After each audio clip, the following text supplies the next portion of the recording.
Had a dream last night. Epiphany. Nightmare. Nightmare. Oh, okay.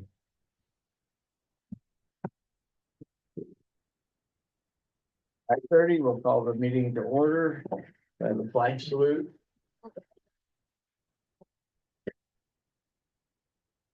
I pledge allegiance to the flag of the United States of America, to the republic for which it stands, one nation, under God, indivisible, with liberty and justice for all.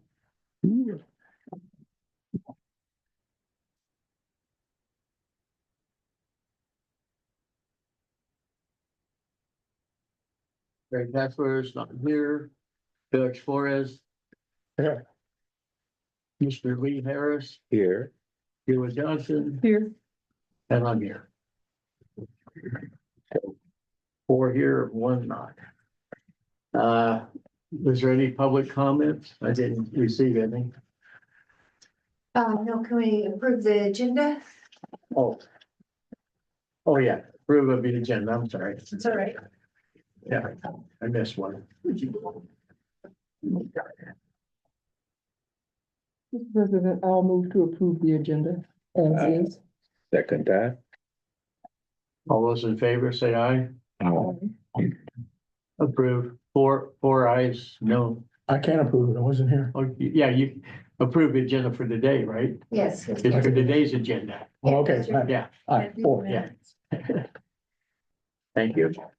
Okay, now I'll go to public comment. And was there any public comments turned in? Anything on Zoom? No, Okay, so I guess we'll pass that. Okay, minutes, review and possible action approving the minutes from May 27th, 2025, regular board meeting. Will you have anything on that? no, I don't. I do. I think there was a mistake on there. okay, Well, we approved,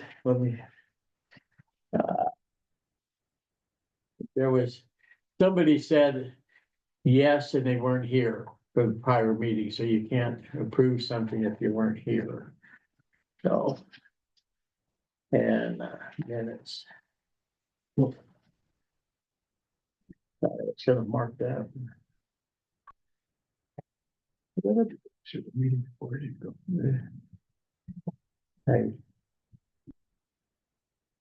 I think that Eula wasn't here for the meeting before, is that correct? I believe that's true. I Yeah, was not. and I believe it, Abstention was Director Johnson. huh? yeah, It says abstention, one abstention, Director Johnson, Oh, was it, and absent was Director Flores. that, what, yeah, I knew he wasn't here. But, and one abstention, Oh, okay, it was an extension, was it written? Okay, abstention. I'm sorry. All right, my mistake then. That's good record keeping. Yeah. Keep us going.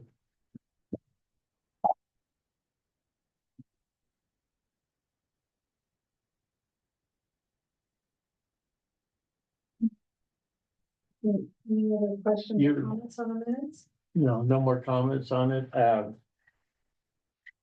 All in favor of approving the minutes? Need a motion. I move to approve the minutes. And you have to second it or I do. I second it. Of May 27th. Yeah. Yeah. Okay, all those in favor say aye. Aye. 3 ayes, Maybe one mistake. one, yeah. One abstained and one not here. One absent. That's part of it. Okay, financials, review and file May 2025 financial statements.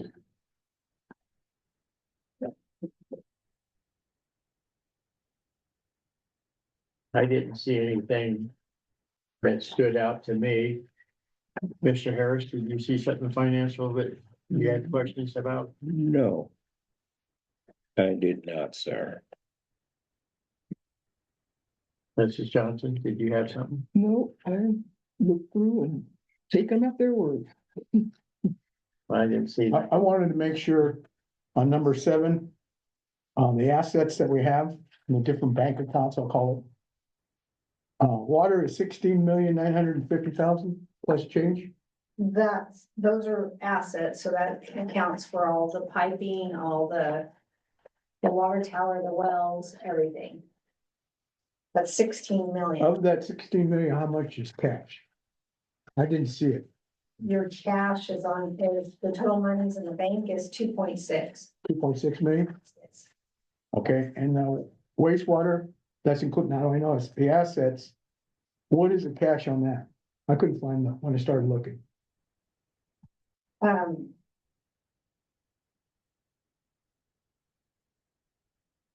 2.6, there's about 1.4 is water, about 600,000 is wastewater, 100,000 is fire. And 10,000 is parks, and 15,000. That's just rounding numbers off the top of my head. And that's physical properties that we have plus money. Is Yeah, it, that's what you just said. right? Yes. Okay, so it's not that. I just get one. Yeah, no, Felix, if you go to the second page, you can see on this one, that has all the bank accounts and how much dollars, so that's 50.6 that's in the bank. And then should be on the front page of each fund would have the dollar amounts, but the monies that are combined in the accounts. Okay.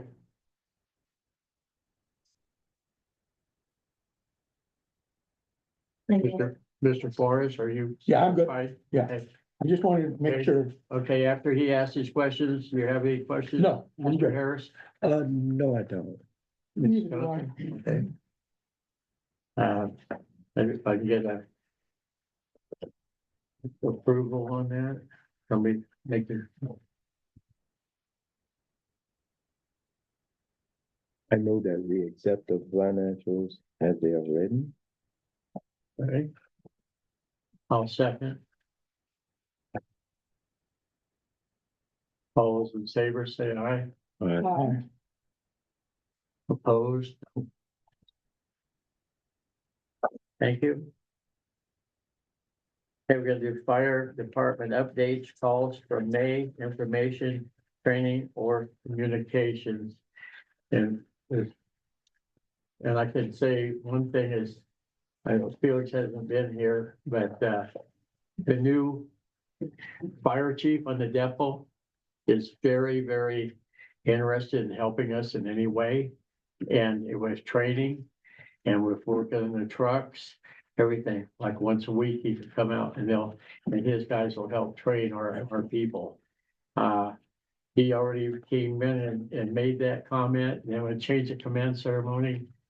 Sandy and I talked to him and he's really committed to helping us in any way we can to make us successful. And that's a big plus, from what we've had before. How's the fire department recruiting? Anybody? We got New chief, anything? one, we have two that put in for it. I have 2 applications that I'm waiting for their drug test results back. Right, And Enosh came back on board to Yay. help with medical. Mike's vehicle's been down for quite some time. And we're starting to use Chief's truck as a personal truck, and I told him that, you're not supposed to use that. And he goes, well, there's things wrong with the truck, and I said, if there's anything wrong with the truck, then it needs to be sideline. sideline. It's, even if you have a tail light out in an emergency vehicle, you can't drive it. So he was very upset and said that he done at the fire department and then turned around and is helping and did training today. So, but Enosh, he told Enosh that he can borrow his brother's truck for weekends and nights. When his brother's not at work, he could borrow his brother's vehicle to come to calls. So, which would actually work out pretty good with between Enosh and Mike schedules for volunteers to cover. But like Director Everett said, Chief DeBoer on base and Captain Winters on base. I've had really good conversations with both of them. They're more than willing to help if we could get anybody to volunteer and we can start training. Today, they did a wildland fire training on our property right outside the fence there of the fire department. And so BLM, SIAD, and Mike and our truck trained together today. I did 2.5-hour training. And they're willing to come help our guys with the pumps and doing pump ops on our truck. And, Yeah, it's just wonderful. you know, they're being very proactive for us and very helpful. And he said, you know, unlike the other chief, he says all of our guys want to be off base, so the more things they can help. And I said, I appreciate you taking the lead. And Well, you got instructors, I mean. Yeah. You get some that knows what to do, you can ask a question, they give you an answer, and then you do, once you go through the instruction part, and you do practical factors, that's when you get rushed. Cause you just learn, now you get to play with life, you know? It's, yeah, it's so. such a plus. So it's been really nice, you know, it's still on the table and they're working with the MOUs, but with the change of command and everything that's going on, they still would like, for them helping us to be able to help, because they don't have any way of paying, FireNet Lassen, which is our 911 services. So they, you know, we talked about possibly helping with paying for the ambulance or whatever, but that was a negotiation with Captain or Chief DeBoer was possibly us paying their 911 services every year with Lassen County, which helps us because that means they are guaranteed to get our same calls. So we're still in the process of looking that over and finding out what that will cost. This month we had 9 calls, 7 of them were medical and 2 of them were fire, or one was a fire, one was an alarm, and they were both fire alarms, smoke detected.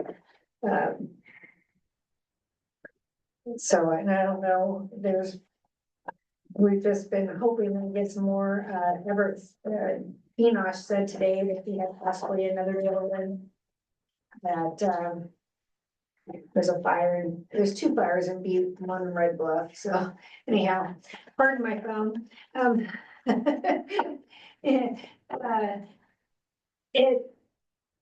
Anyway, said he possibly had another medical guy, but his licensing is out of date, but he was volunteer for 4 years. And he said he'd have to, recertify, but he'd be willing to do medical calls too.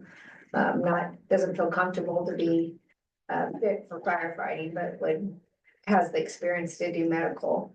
And I haven't, like I said, I haven't heard back from the other 2, so we're waiting to find out.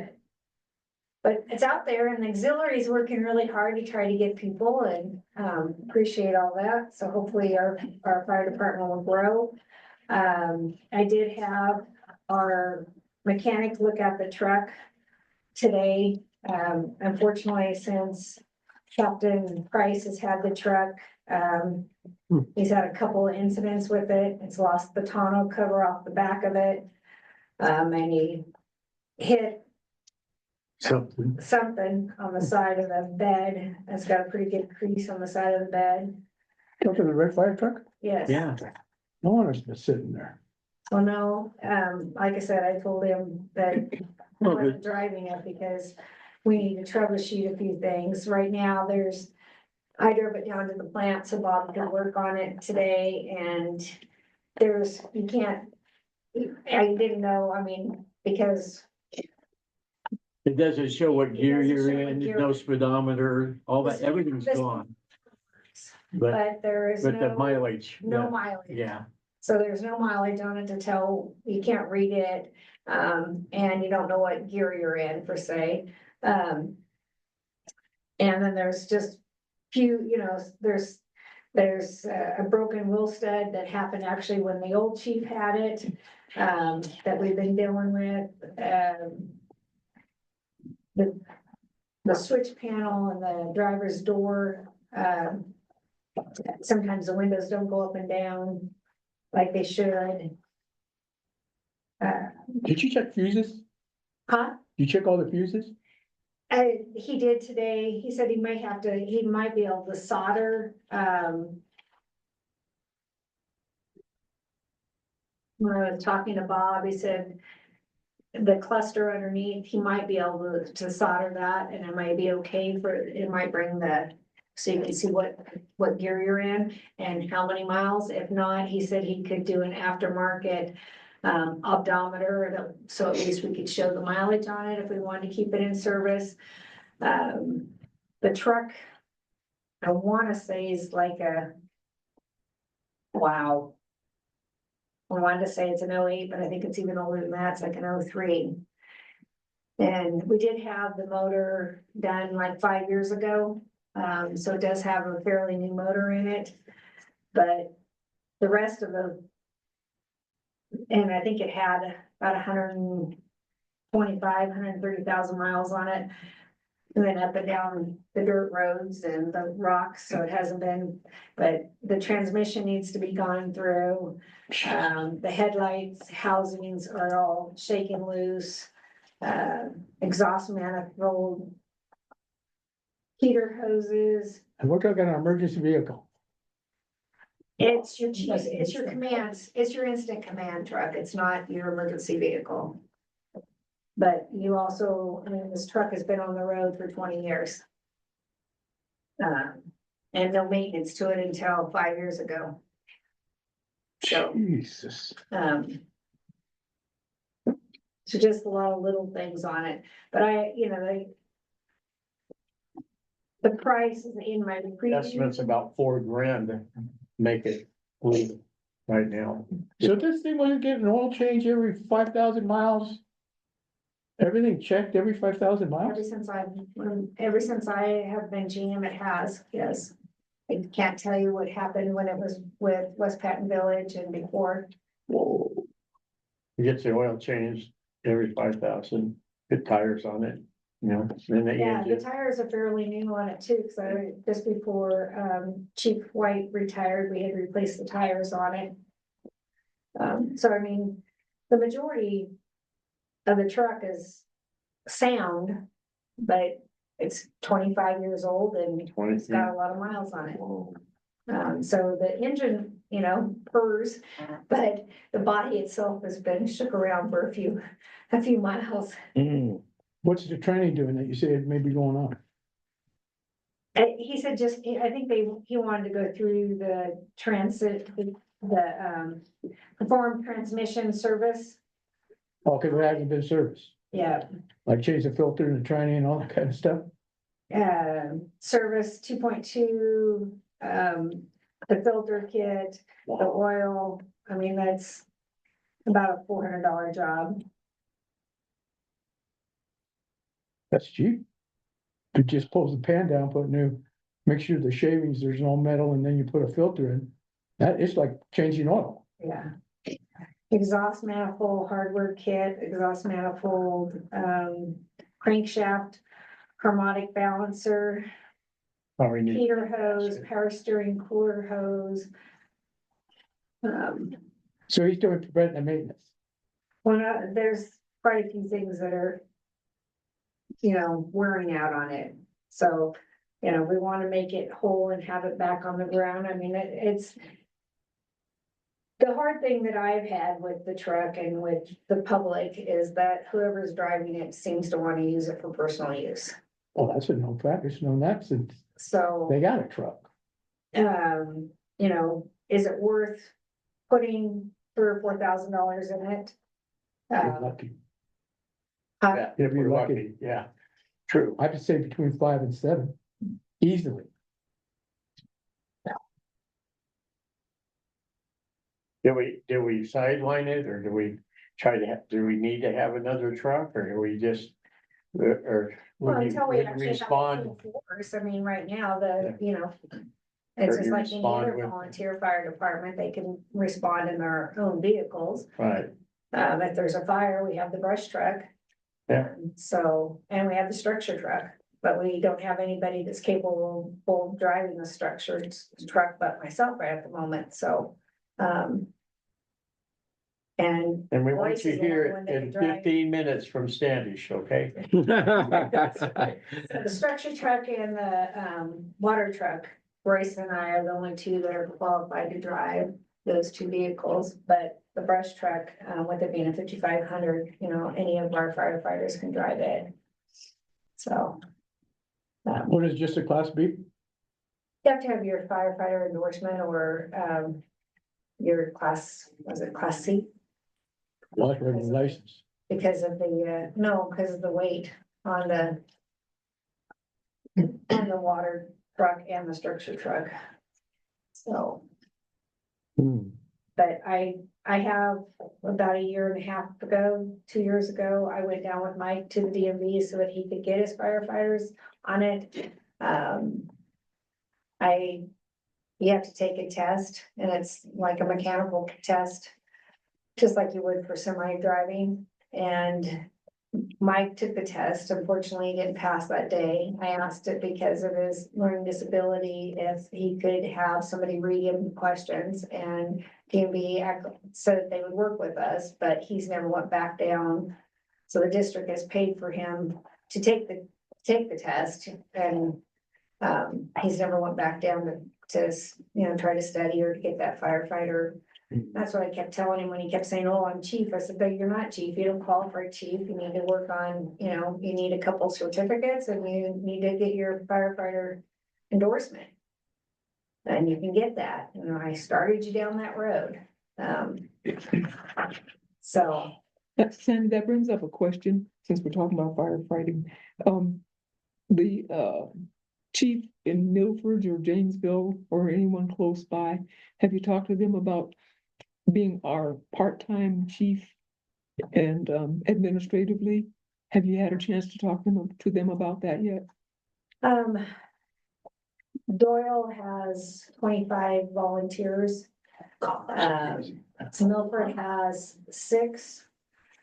But I was at the fire chief's meeting on the last Thursday and fire net Lassen meeting, and there's about 6 volunteer fire departments that's like ourselves that has 1. Get out of here. So, Susanville and Janesville are our biggest, and they help, and we're so lucky to have, the MIU with, the depot. But as you're saying, them helping, we can probably work that out with the depot right now, that they would help with, the training and weekly trainings, and if we had a crew, had somebody that could actually send through trainings. But that's been good. I mean, I thanked, Captain Winters was, Chief DeBoer was off the day, last Thursday was his day off, and it was, Juneteenth, but, Captain Winters was there, and so Captain Winters and I talked, and I thanked him for working with my volunteers, and I told him, I said, I know it's difficult because, I've got, we've got learning disabilities and we're all part-time. And, we have to have as many hours as everybody else does, but, that's not our full-time job.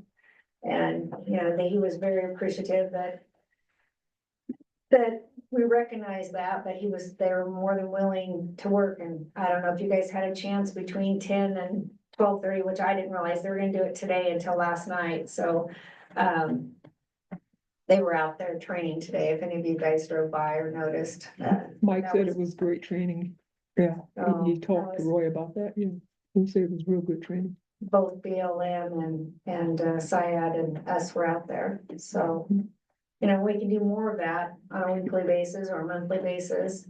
Syad's willing to come off base and train with us.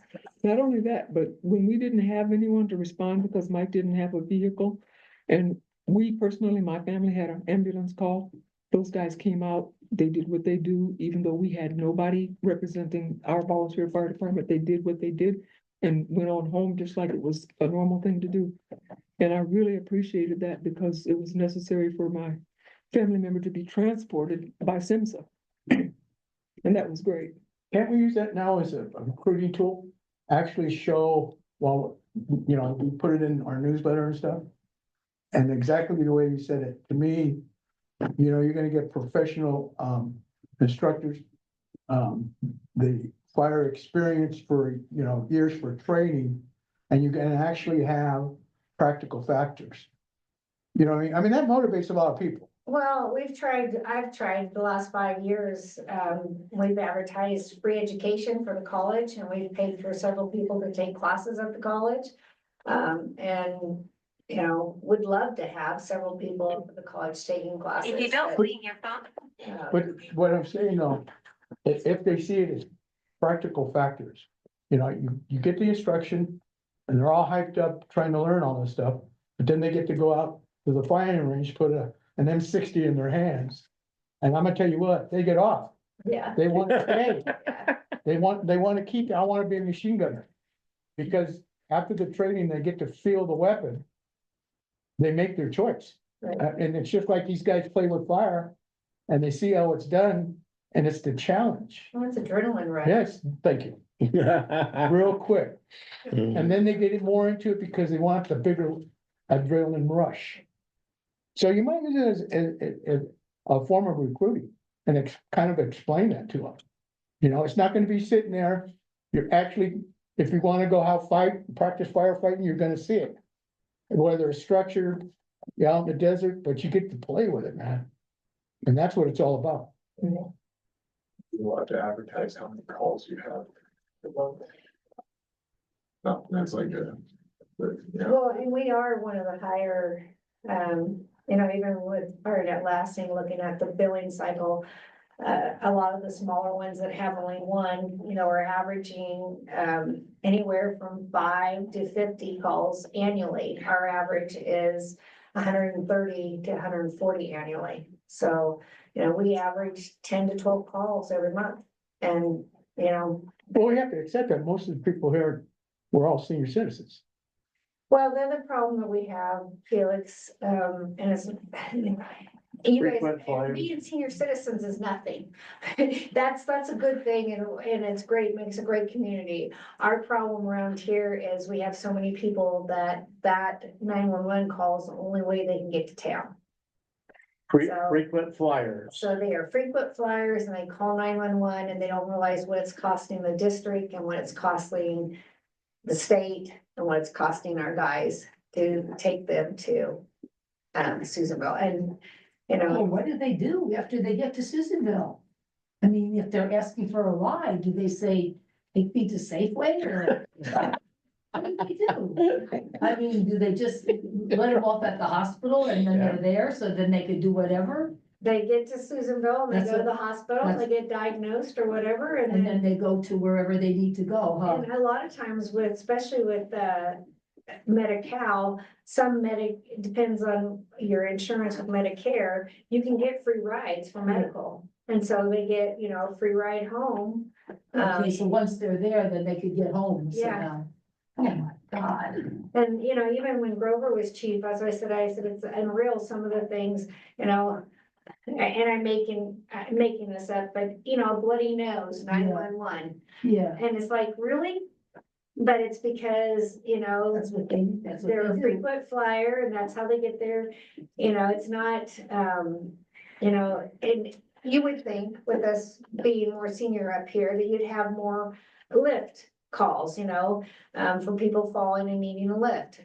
In Standish, that's the majority of our calls out there is seniors that have fallen and need assistance. Help them get up. Right.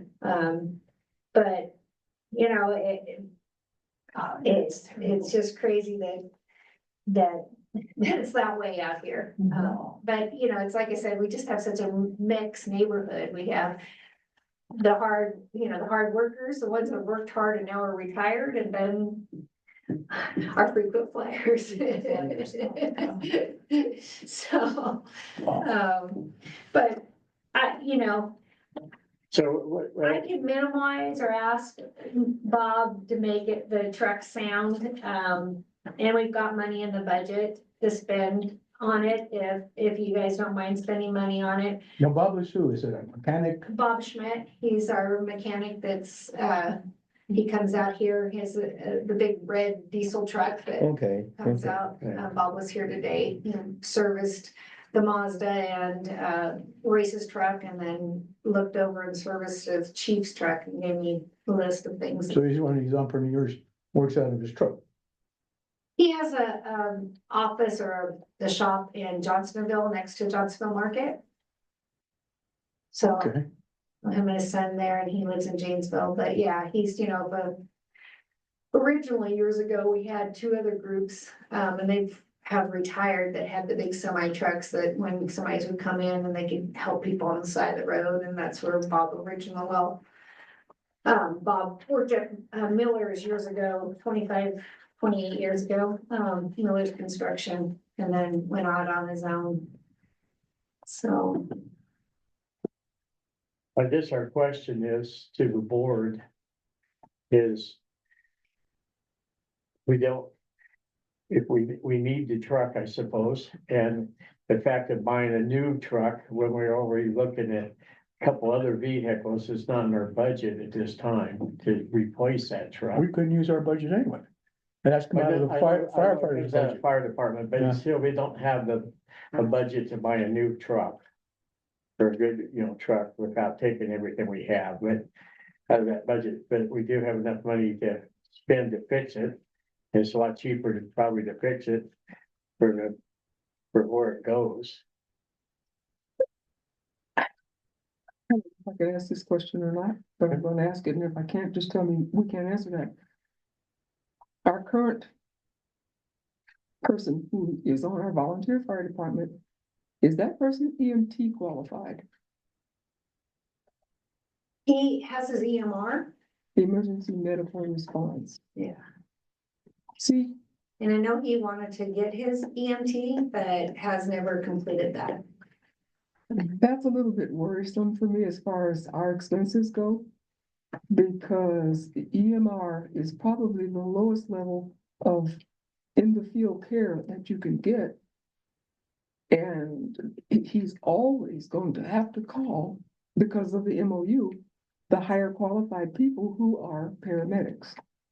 And that's just something that I think we need to think about. I'm not saying snatch the truck, but I'm just thinking about the expertise in using that truck for what it's being used for seems to be costing more money than the expertise that is currently using it. Did I make myself perfectly crazy clear? Well, what's nice with our two volunteers right now is they do have,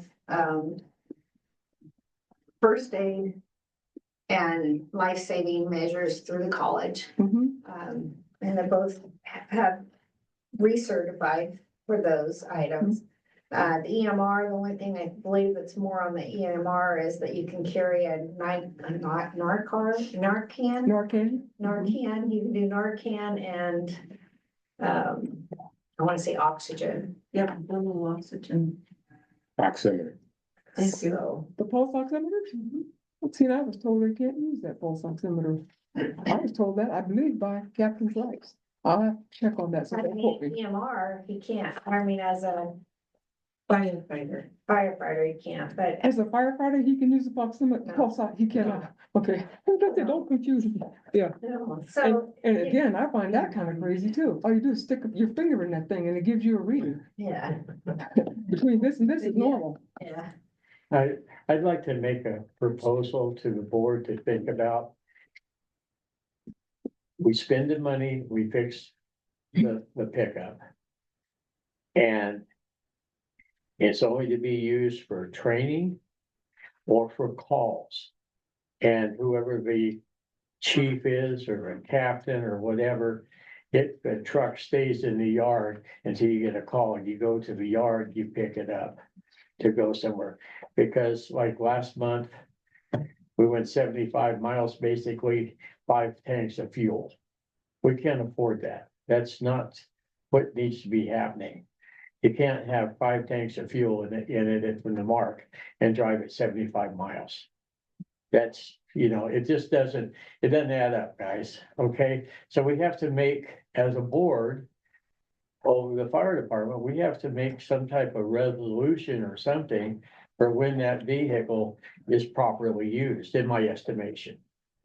I have something to add to that, and that is, there's a thing called the golden hour. Now, for instance, right now, Captain Price lives way out in the flats. if he had a vehicle and he could drive from his house, from the time he gets called to the yard to pick up the truck, that's going to take away from that golden hour for him to actually get to where the scene of an emergency medical problem is. That's where the golden hour is really critical, very critical. And that was the only reason why it was good to have the truck being available for first response right out your door. But you can't misuse that truck. So we're caught between a rock and a hard place. See, I kind of agree with you, and then I agree with you. If you specifically tell him, you can take the truck home, but it doesn't move until you go on a call. Whether it's stored there or stored there, but if he's driving during the day just to be driving around her long because he's bored, or we see him out at the market with the thing, then we have to be concerned. There's your five tanks of gas. He's driving around for no reason. Well, And he has to understand that, but I believe in that golden hour. yeah, and here's the excuse that's gonna be said to you for that. If I'm out at the mark and the truck is at my house because I'm out at the mark buying a hamburger or whatever out there, I've got to drive all the way back from the mark to my house to go get the truck rather than let me have the truck and keep it with me at the mark. Okay, I see what you come see what from, I'm saying? It's a lose-lose but situation. what I'm saying is if it's going to the truck once a day, 5 times a week, well, he's not there to get gas. That's the only time he should be going to the mark is to fill up to get gas. Other than that, that truck should not be any place but home. But if he's on call and he wants to go to the mark, he's gonna have to drive home to get the truck. Well, it's just like not being here, Yeah, okay, and that's okay, because it's like in Milford. When Bill Marsh and them were called, they live down the street from Milford, and it's like 5 minutes to get there. That's when they pick up the water trucks, they pick up the other trucks, and that's what they go. They meet there, where you'll have 2 people in the vehicle to go. If you're out there by yourself, you can't be fighting a fire by yourself anyway. That's why they go to the yard to get there before they go somewhere. It makes sense. I mean, you can't be fighting a fire by yourself. You need 2 people. And what are you gonna do? You're gonna drive from the mark, go wander around trying to pick up Enosh or Joe Blow or whatever before you can respond, technically. I mean, legally. I will say that because of our relationship now with SIAD, Yeah. the last couple of fires that Mike has showed up, even though I said, if there's not 2 people, you can't go. Now talking to both Captain William or Winters and Chief DeBoer, they have actually siphoned water and used our vehicle as the water and water supply. So Mike showing up the last couple of fires by himself actually worked out really well because they used our truck as a water supply and. But that's our big truck. That's our brush truck. That's not the chief truck. No, exactly. And That's if you have a fire, even if you're home, whether you got your personal car or you got the fire chief truck, you still got to go to the yard to get that one, because we're not letting that out running around like it did at first. No. Okay, And I will say that, $800 a tire, you don't want it rolling. Mike, when he first started with the truck, it was sitting at his yard, and he was doing really good. You guys can look back on your mileage sheets. Yeah. But, I talked to him several times in the last 90 days about, hey, before it was like 1 tank a month. And when you're going on 10 calls and all of a sudden you have 5 tanks of fuel and on 10 calls, and you're averaging 200 to 300 miles a month, it's, and then we get word from the community that it's out and about, even to the point that it was in Doyle, so it wasn't even in our district. With his mother to take her shopping at the Doyle Mall, called the Dollar General. And on top of that, had to park in the handicap zone. That was all turned into me while she was over in Europe. Yeah, and so I had the conversation with him about that. I said, it's a liability. You can't have, Crystal was on the fire department. So Chief and Crystal were covered liability wise. But I said, you carrying around family members is not acceptable. It's a, Well, if he might not be the one that causes a wreck, but if he gets in a wreck and his mom or somebody gets killed, we're hanging. folks. That's our truck, not in our district, and we're liable. And that's where a problem comes from, because our district quits at the bridge. Yeah. Okay? And I understand, and I agreed with Grover. When we have the thunder and lightning storms, he used to go out on the hill out there and sit and watch for lightning strikes, and that's important. You know, that if you can see something like that, you can be on top of it. I didn't have a problem with that scenario, because we have a big lightning show, let's be vigilant and see if we got a strike, and you're right there looking and watching. That wasn't a big deal And, to me. Chief White had certificates, I mean, folder full of certificates from all of his experience on depot. Yes, they weren't kept current, but he had the experience. Oh, yeah, You yeah, know, Mike's experience is all right here, and, you know, he does have some certificates, but not the experience like Chief White had. no, So if he would stick, you know, and he's considering, all things, you know, most of the community knows him, and then he's, you know, can be a calming force when he shows up, because he does deal with some of these people. So, I think you've instructed and you've warned him. I think she's doing a good job on that. You know, tell him what he can't do now. That's what it sounds, you're in control somewhat. yeah, well, we hope. So the other thing I would like to is bring up what John said about we should allocate some money to repair the truck. So my estimate, what little I know about mechanical, I would say $7,000. Put a limit on it. Yeah, I mean, I don't think it's not gonna be lower than $5,000. What he said, transmission, moving this, checking hoses, Jesus Christ, hoses cost a bundle now, you know? If we have to replace the transmission, I guess we scrap the truck almost. yeah. So, Depends, you know, we have A lot to, of times we have it's to weigh it, something, we have to weigh it out to yeah, I see mean, how much more. there's a lot of modules and stuff to work on, the brain tells it when to shift at a certain amount of RPMs, all that kind, it could be simple like that, but those are not cheap either, they're $400 or $500 for a module, you know? so But it's a lot cheaper than spending $65,000 on a truck. True. So this, you know, this repairs are within my preview and within our budget.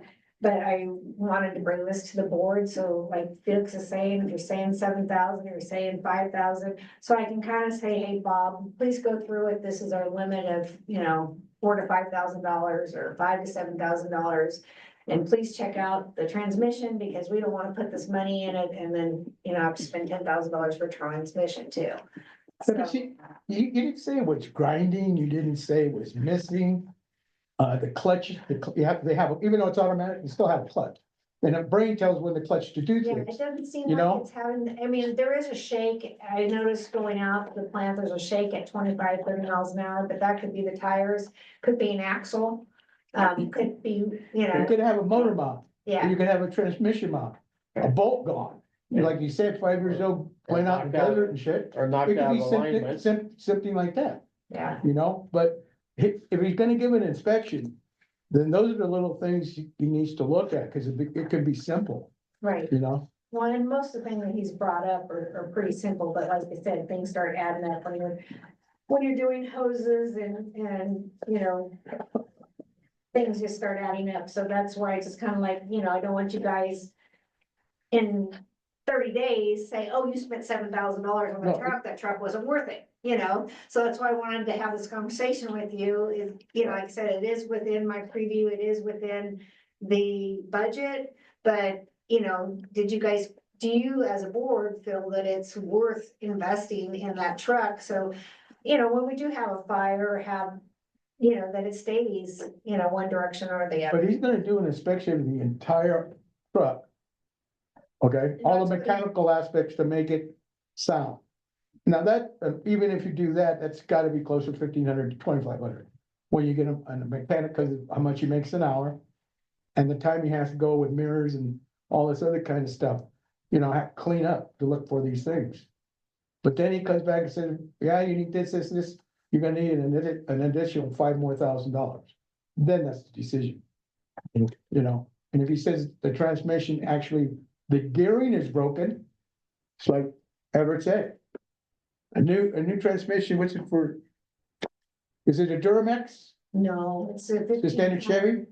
No, it's a 1500, Dodge. Oh, Christ, that's even worse. Oh, no, not necessarily. That's easy over $5,000, just Yeah. for easily over $5,000. Yeah, 4 or And that's 5 not grand money at least.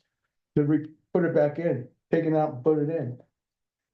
Well, this, But if you look at buying a new truck versus spending $7,000 makes sense. To me, anyway. It's an old truck, it don't go anywhere, I mean, it can go It's a to transportation training car. or whatever. It's not like we're driving it to San Francisco or something. But it does have to be, like Sandy said, if it tail lights out or blinker doesn't work, you need to fix it. Cause it, is, Yeah, I agree. Do Do you need a motion or just, okay? no, I just wanted you guys to be aware and if you guys feel that that's what you would like me to move forward. No, I agree with Everett. Yeah. Like I said, I just don't want to give you a shock factor in the next 90 days and you see this large bill and you go, well, why did you spend money on that? So, Well, good discussion. I appreciate it, guys. yeah. Thank you, everybody, for putting in on it.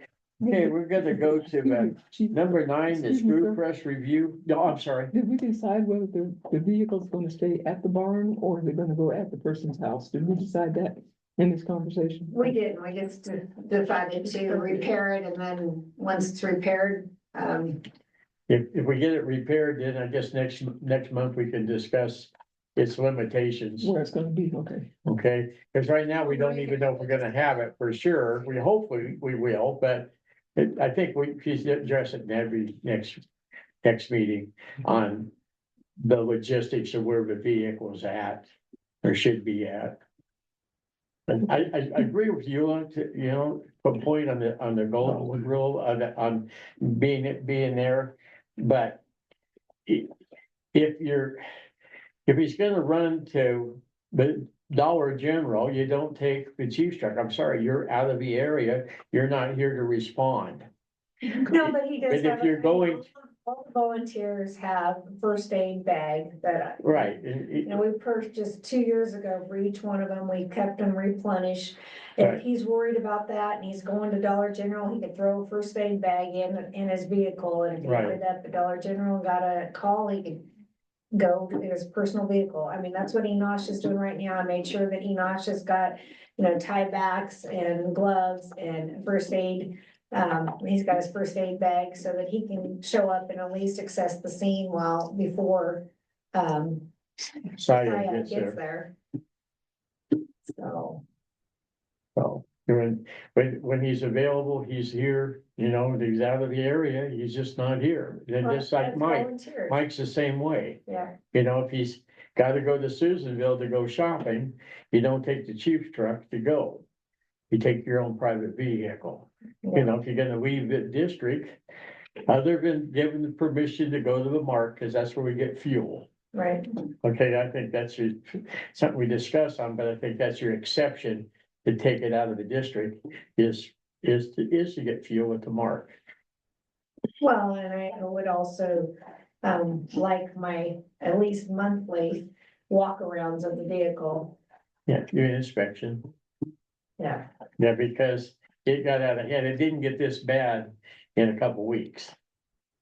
Okay, so when I was here when he got all excited because he was called on the 5 tanks of gas and only a few miles. I was here when he did it. He was caging like an animal. He was in and out, in and out, in and out.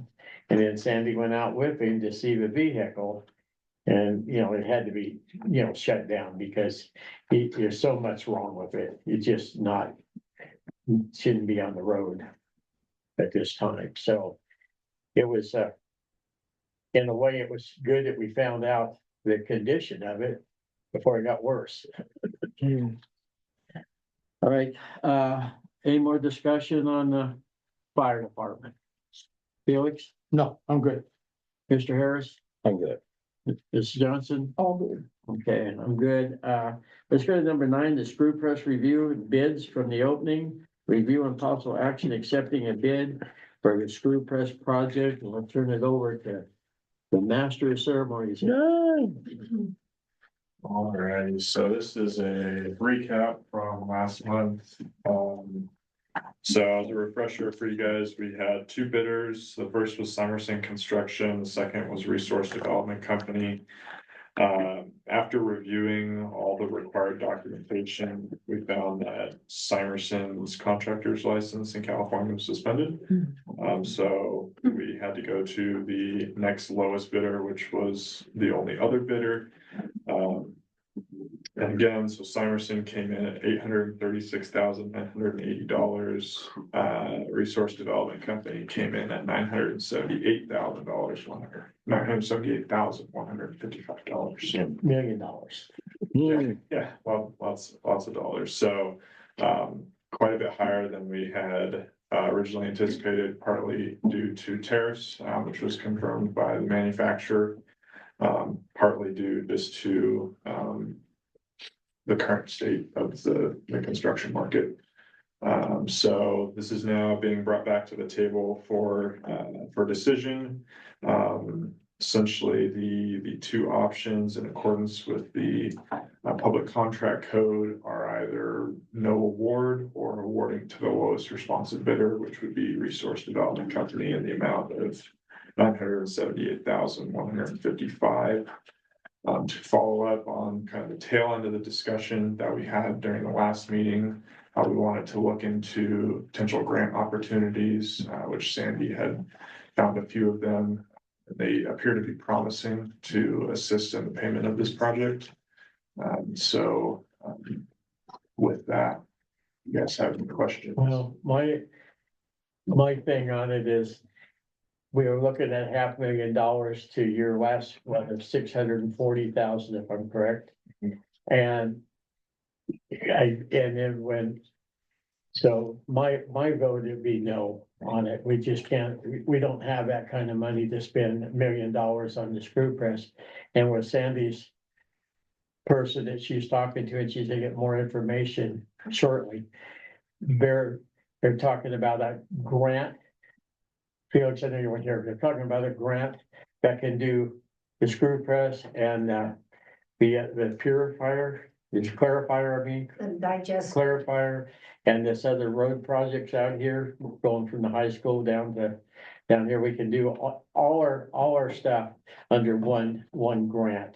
And they told Sandy that when you have multiple things that need to be done, you have a better chance of getting a grant. Is that correct? Multiple packages, and then what would sway me to, I would say recommend to the board to not award this, is that if we spent the money for the screw press, and we still would like to get a digester and a clarifier, and like I've said, if I'm gonna go for the gusto on the wastewater, I wanna replace the DS Hall and Sierra Street have never been replaced. So both of those wastewater lines need to be replaced. And I said, well, what if we bought the screw press right now and spend that money? Do we get any, I say prunes, but anything towards another project showing that we already spent that money? And I said, no. So we're better off to save this money and put it towards that, maybe what we would pay for a multiple package project. Because we could come to the table and say, hey, we have matching funds of this, or we have a deposit of this, and that would buy us bigger project. Where if we buy this now, this is a one-time, one deal, one thing, we're done. And then they're gonna be asking for us to come back with a multi-project and then have a deposit or matching funds for the next project. So my recommendation would be to save the funds and let's put it into a package deal and see if we can't get several items done for the same amount of money. Question. You're gonna borrow extra money for another new sewer line. And you're putting them in this grant because we need modern equipment at the plant. Why isn't Mountain View and Hillcrest, you're trying to get money then to finish our line, because we didn't have enough money to do it on the original grants. You're putting in another grant and we're adding where we never planned in the first place when we started our first grant. We had it, I thought we had a reasoning, okay, we didn't have enough money. Okay, we didn't like it, but we had to put up with it. Now you're putting in grants, going to a different neighborhood, and we're out in the dry again. I mean, you at least could put us in there and say, well, no, they said you couldn't do it. Well, at least we tried, but you're not even trying. We should be first priority, Hillcrest and Mountain View. Well, yes and no, Felix. Yes, I believe we should add it, and I'm sorry that I did not think about that. What I'm thinking about is when we hammered these lines out here, which we have to do every 5 years, and they're having a hard time getting through, I was flabbergasted because I did not realize they'd never replaced DS Hall and Sierra Street. They are still the old Army lines, and unfortunately, when we had them hammered last year, there is half of those lines are full with sludge that is stuck there. And the problem is with DS Hall, it takes on the primary school and the high school, and then we go all summer with no flow. And, you know, we've already had to back out, the high school backed out twice in the last 5 years. We've had to back out that corner. Personally, this is our lines that we have to keep up. That's why we bought the back truck. The state will come after us when these lines fail and we can't have it. And the problem is that backs up right into the school districts. And it is the main line that takes everybody else's out.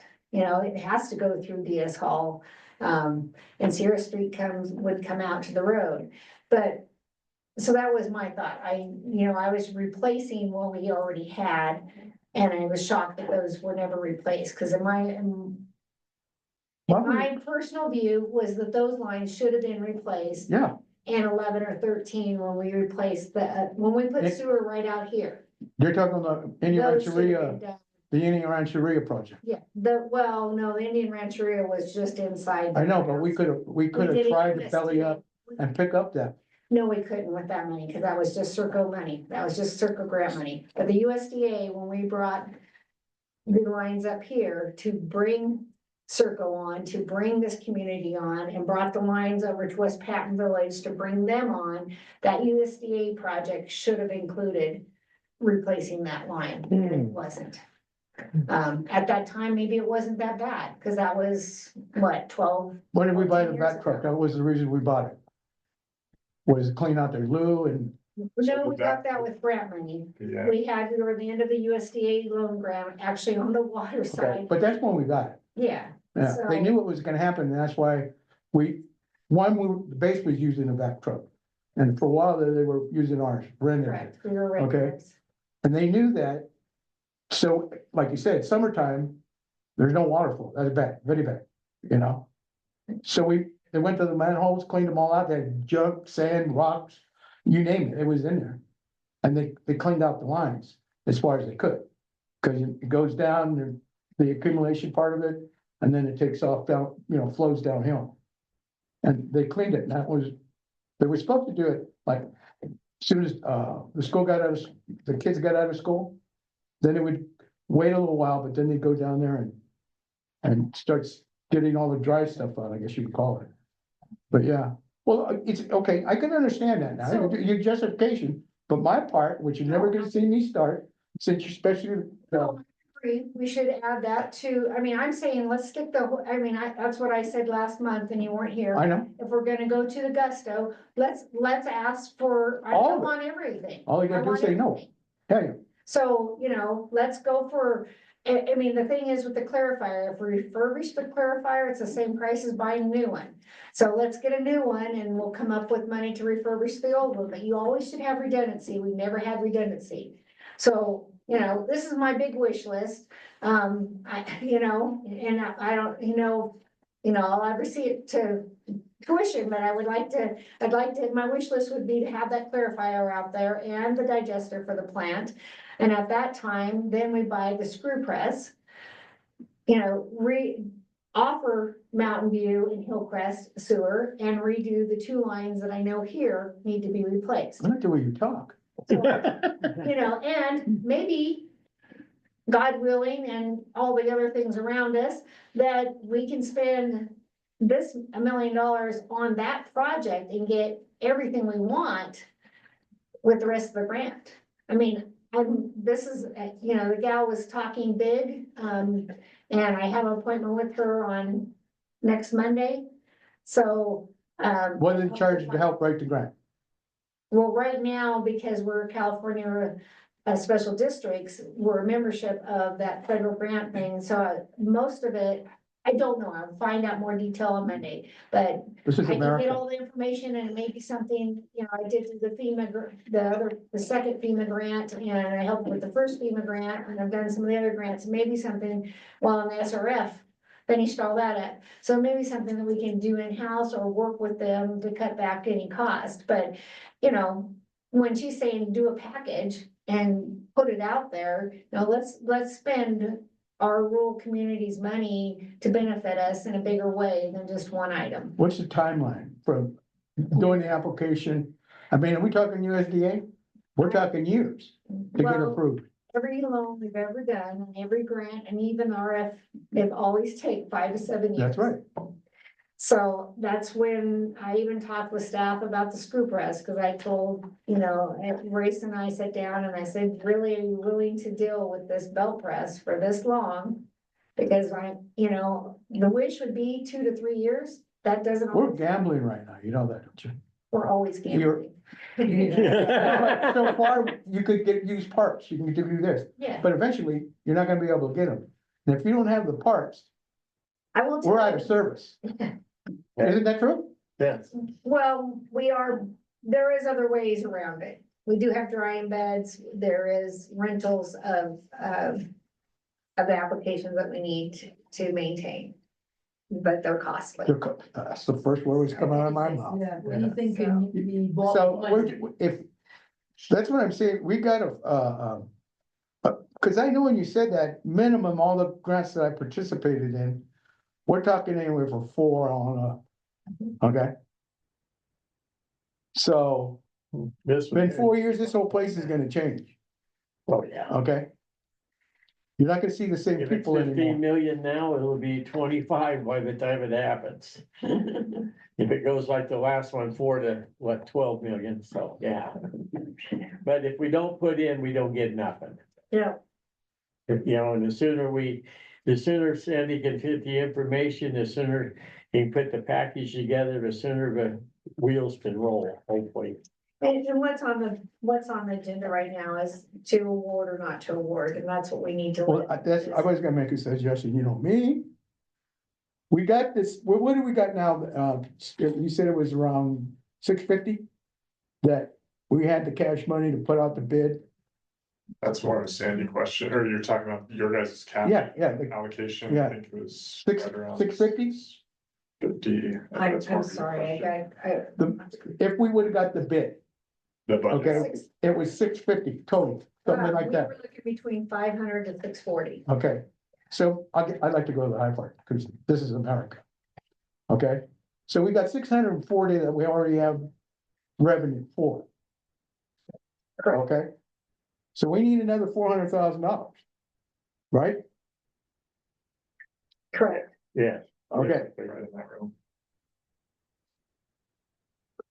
instead of going to a bank or go try to get private money, we just discussed, we got over $1 million in the wastewater. We're allowed to borrow, the water department can borrow money from the waste department. Okay, Vice versa. so we get to borrow the money from the waste department, they'll still have over $500,000 for backup money. We can make our own interest rates, if I'm not mistaken, last time we went We to can, class. but we have to do lave. We have to do at least lave for interest. Well, yeah, but we can determine our own interest. Felix, if you remember, we did do that when we did the RFP for the Army, our $6.4 million. We actually borrowed from the water so that we could pay, and we did our own bridge loan on that project. We borrowed from the water department to do all that. And we could do that. And I would have recommended at one point, if staying at the 640 range, I was thinking 5, we had cash in the bank, we're good. But when it doubles, yes, you could definitely borrow from the water. if you Sandy, want it's this gonna project to double go. in 4 years, 5 years, when we get the loan, okay? It's gonna double again or more. Okay, Just to clarify, this is grant funding you're talking about, right, Sandy? So it's No. not, it's not borrowing. the, No, I'm he's borrowing money saying- for our waste He's saying department, borrow money from the water for the waste project. So which we're allowed to So do. we could, Yeah, we with could the bridge. accept this award for $978,155,000 and borrow 400,000 from the water and pay the water back the 400,000. Yeah, pay them back. And not wait Versus, for 4 years to see if it's a yes or a no. right, This is guaranteed. We took a big burden off this board because we will have new equipment. And if something happens, we're prepared to, Yeah. we're prepared to take the responsibility. And all it is for us to say, yes, let's do it, we could get back on the street and we can get to work on this thing. That's what I'm looking at. Okay, and that's a good point, Felix, because if I remember part of a conversation, if a screw press went down and wasn't usable, how much a month would it cost us to send a truck or to pick it up? We It could use our was- drying beds, Huh?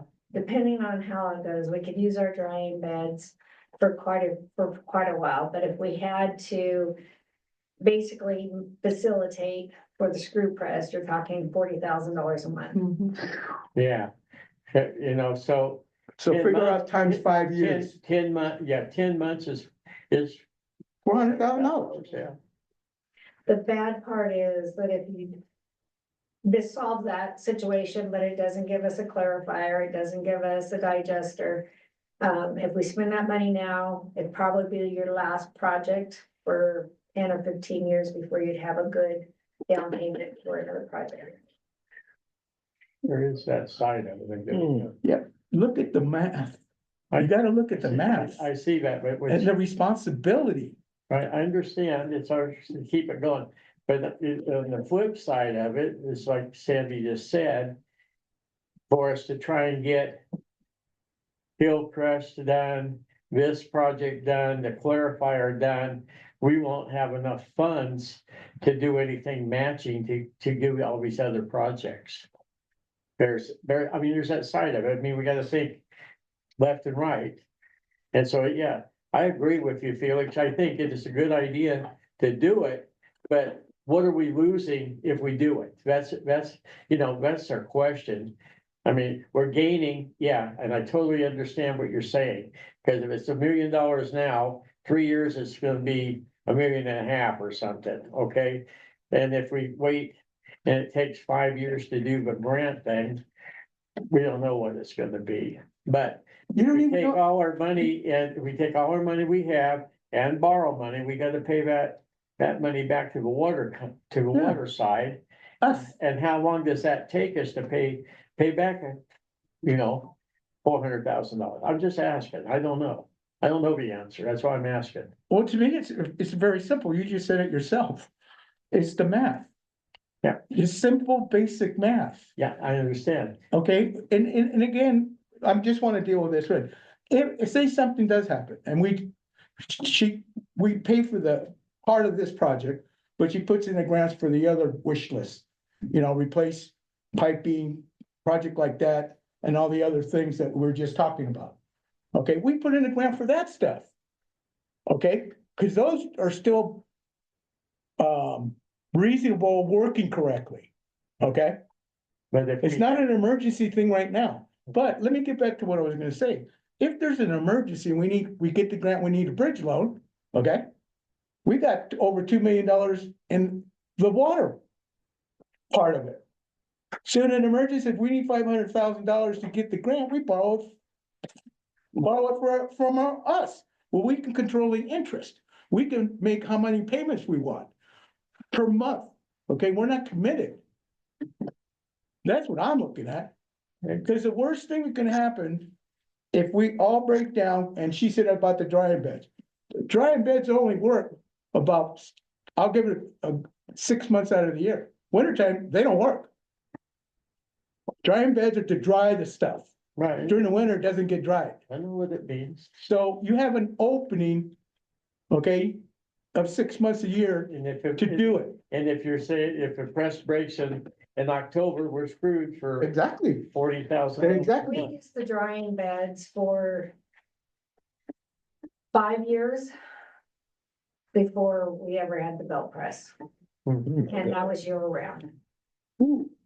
So, and that was with. But it didn't get dried, it was all, it was, not all like dried out, it was more like mush, I guess you would call it. Well, we get so much wind out here in the sand, so things dry out a lot faster. But the other thing that I wanted to bring up was there was a gentleman that stopped by that was representing a American-made screw press without tariffs. I don't know the cost on it. I got the thing on my desk. And that would be my, that was brought into this. Was it PW Tech? How much? I think PBI or Oh, not JBI. maybe. The one that you think, I think it's like, have you done business with them before? yeah, I spoke with them in the initial phase when we were selecting. And they're American made? And I just didn't know I know the cost is more, but the parts Yeah, would be more readily. at the time before, hindsight's 2020, we didn't know all the tariffs were gonna go into effect. I did. Back last summer before all this happened, but the option that was selected was the cheaper option. It wasn't American made. And so we elected to go with it, yeah, JBI. So I spoke with this gentleman here, Cal Nath, in this process, and the equipment. Let's see if it's attached here. Yep, there it is. That was, so if you go back in your board packets to whenever I presented that, this is what was in there. And so I'd spoken with him before, and he's correct. It is American made, so I'd be interested to hear what the price difference is now. Yeah, yeah, you're looking at a lot of money. I think when I spoke to him last and got the pricing, it was. The original pricing I got, I want to say, for the option that we had designed around was $375 back before all tariffs, and I think the pricing he gave me was like $550 or something. So I think we should seriously take a look at this. You know, we can ask for budgetary. and if we put the math together, okay, we're saving money. Cause we're prepared for that right now. Yeah, but. So what would we have to do legally? We'd have to, I'm asking, we have to deny this. Yep. And then we'd have to put a bid out again to have this person bid on it? Or can you just go directly and buy it? Well, I'm just asking a question. Do we no, have it's a to good have a question. bid on It's a it? good question. Or can we just go directly and have this company do it? What's the rules? Right, no, we have to put it off a bit, don't we? So 30 days, minimum of 30 days. We have to go through the process. Well, and that's a question about sole sourcing. If we're sole sourcing, Yeah, so where this came into play, and Sandy's right, sole So, source. yeah, but if you go talk to them and you put the numbers together, yes, we'll save money. Okay? We put the package together again, the way you do it. Okay? You put out a bid. Okay? And this gentleman, if he's the only one in bid, that's not sole sourcing. If the other two people say, you know what, we'll lower a little bit. Okay? There you go, yeah. Then we come back, look at the bids and say, he's the lowest bid. Boom, we're done. Yeah, I completely agree with you. It's, in the initial bidding phase, we didn't do sole source. I listed a piece of equipment, and then how you get around that, you say or equal. Right, So, okay, exactly. this has to meet all these. And if you knock this out, we have everything that you have all the information done. So you can put this thing together and get it on the street in a couple of weeks. Yeah, you're just changing numbers, am I correct? For the most part, yeah, there's a couple of drafting changes because they're a little bit different. Just confirming the, where the pipes come out. And Right. everything And all So, that. so this was brought to the board when we first started this to go with A or B, and we went with B because it was more reasonable, and I think it had a bigger capacity than this one did. And so, well, This one was bells and whistles. $250,000 more with less capacity. Yeah, so we'll request pricing again. And see where we sit, and if it's, say they just wanna take advantage of those tariffs and now they're matching the price, then. Yeah. It is what it is, but. See, oh, yeah, that's right, we got, we're so It's America. I forgot, I said, America. no, you too, you pay, bro. We don't care you fought with us in World War II. So the So I decision, think we do that. the decision that we have to make tonight, that we tabled last month, is because these contractors have done their due diligence and got their bond, and they have vetted out on this, is to let them know whether we are awarding bid or not awarding bid. So that is what's on the table I tonight. make a motion that we, deny the bids. I We totally can't agree. accept that one, right? Because the one guy, his license was Suspended. suspended, so that guy should automatically be out of the picture. Yes, yeah. Well. but We got still, information, we might be able Yeah, to but get you have to cheaper. let just the other man know. I mean, it's our due diligence to at least go through the process, Right. and if it works out and we're saving $200,000 Yeah, compared to that's a big almost $1 deal. million, That's a I big. mean, that's a deal. $300,000 savings. Put my math together real quick, right? Sounds good to me. Yeah, I mean, if we get it, even if we got it for 800, it's almost two. Yeah, at least let's just try. Yeah, well, that, I agree with that. It's how long would it take, if we deny this tonight, which I think we will? And how long, can we ask you, how long do you think it would take for you to contact this person to see if you can get a ballpark figure that would help us? And regardless, we're gonna put it out for bid again to get it done. Yeah. And hopefully this person has a good product and it's cheaper. Mhm. And like Felix was saying, if we need to, we can borrow some money from the water side to make it happen. Yeah. Because, the drying fields might work perfect for however long. But then again, if we have to do the other one, $40,000 a month scares the hell out of me personally. I Yeah, have one more ballpark question. Numbers, Huh? I'd say 2 weeks, I'd be able to get numbers. 2 weeks, so Yeah. next month you could come back with something, probably. Oh, that's what One more question. Yes, He's basically, because I remember this, and that's when I said you brought Canada because it was cheaper. Even though what is American? I made a joke, but anyway. But now he's American. As they improved it, like everything else America does, they never stand at one thing. They might have done the bells and whistles too. Okay. And maybe raised up the price. I can see that. I mean, that's the way America's made. Okay. Yeah. So, I mean, you can see if there's any changes since your last presentation. Yeah. And, whatever, changes that would benefit us, that type of thing. Cause no, it's the same way, it hadn't changed in, how long we've been doing this? 3 years now? 2 years? But anyway, at the time, but have the current information, absolutely. okay? That's what I'd like to see. Yeah, I'll have them put together a fresh budgetary proposal. Okay. What's included in that cost. Okay. Breakdown. Thank you, Alan. I got a motion on the floor. I'll second that motion. Mr. Harris, any discussion? No, let's run this motion, so yeah. No discussion, okay. All those in favor say aye. Aye. And the motion is that we denied the contract with this company for the screw press. Well, appreciate it, and Oh, it's question. Sandy, thank you for bringing out that other paperwork for, to know more about it. Appreciate it. Yes, Question. The part on this screw press is all American made, right? No. For this one. Yes. So the one that we had originally specified had American parts and Canadian parts and was manufactured and put together in Canada. It was cheaper at the time, back last year before tariffs went into effect, but we'll have to compare costs again with this one. So no foreign part, no parts from China. Correct. Okay. There may be, I apologize, there's a computing unit in there, I feel like all microchips now and everything, phones all come from there, so there might be a small portion of it, but Okay. all the steel and large components Okay. manufactured in the United States or Canada.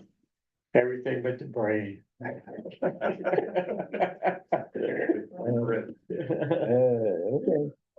Yeah. Okay. And now we got solid information on recoding the elevated tank, sir. Yeah, so I got some better news for you on that one, so. Oh. The contract documents, technical specifications and design drawings are all complete and ready to go out to bid. So just need your guys' authorization to do so. And then we can put it out to bid. Some point, we need to talk in terms of operations with Royce and how we want to do that. But according to the original design of the booster pump station and the tanks out there, they should be capable of operating without the elevated tank. Yeah, we need to have a practice Yeah, days before we, before we don't sleep for 3 months while they're recoding the tank. Yeah. Think you were pumping 24 hours a day? Excuse me? When you close the tank down, you're pumping 24 hours a day? Well, we've got the ground tank. But the problem is the way that it's set up right now, it's not a problem, but it flows better. The way that it's set up is that everything goes up to the elevated tank and then flows down, so gravity flow down. So instead, we would be using, it's almost like bullets. Yeah. Outside of tanks, they fill up and close and they keep the pressure. And so they're smaller. I think it's a couple thousand gallons versus 250,000 in terms of storage. So the last time that we looked at this was about 7 years ago, and one of those balloons had a hole in it. We had to replace it, so we had to take that whole thing out. So Pat and Lou and Mallory and myself, and it was, yeah, so anything, what I want to say, when you're not using rubber and it's not expanding all the time, it can dry out, it's not lubricated. So we would like to test drive all of this because they're, like I said, I would love for this elevated tank to be redone in days, but I'm told that it's not gonna be days, and Royce and I are not looking forward to sleepless nights for a few months, so. And how long, if we get this bid, is that where we'll be told how long it should be down to recode it?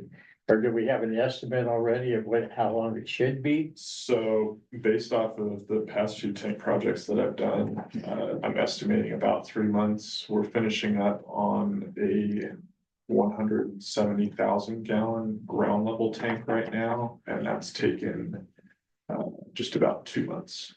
So That's a long time. with it being elevated A and week's a long time.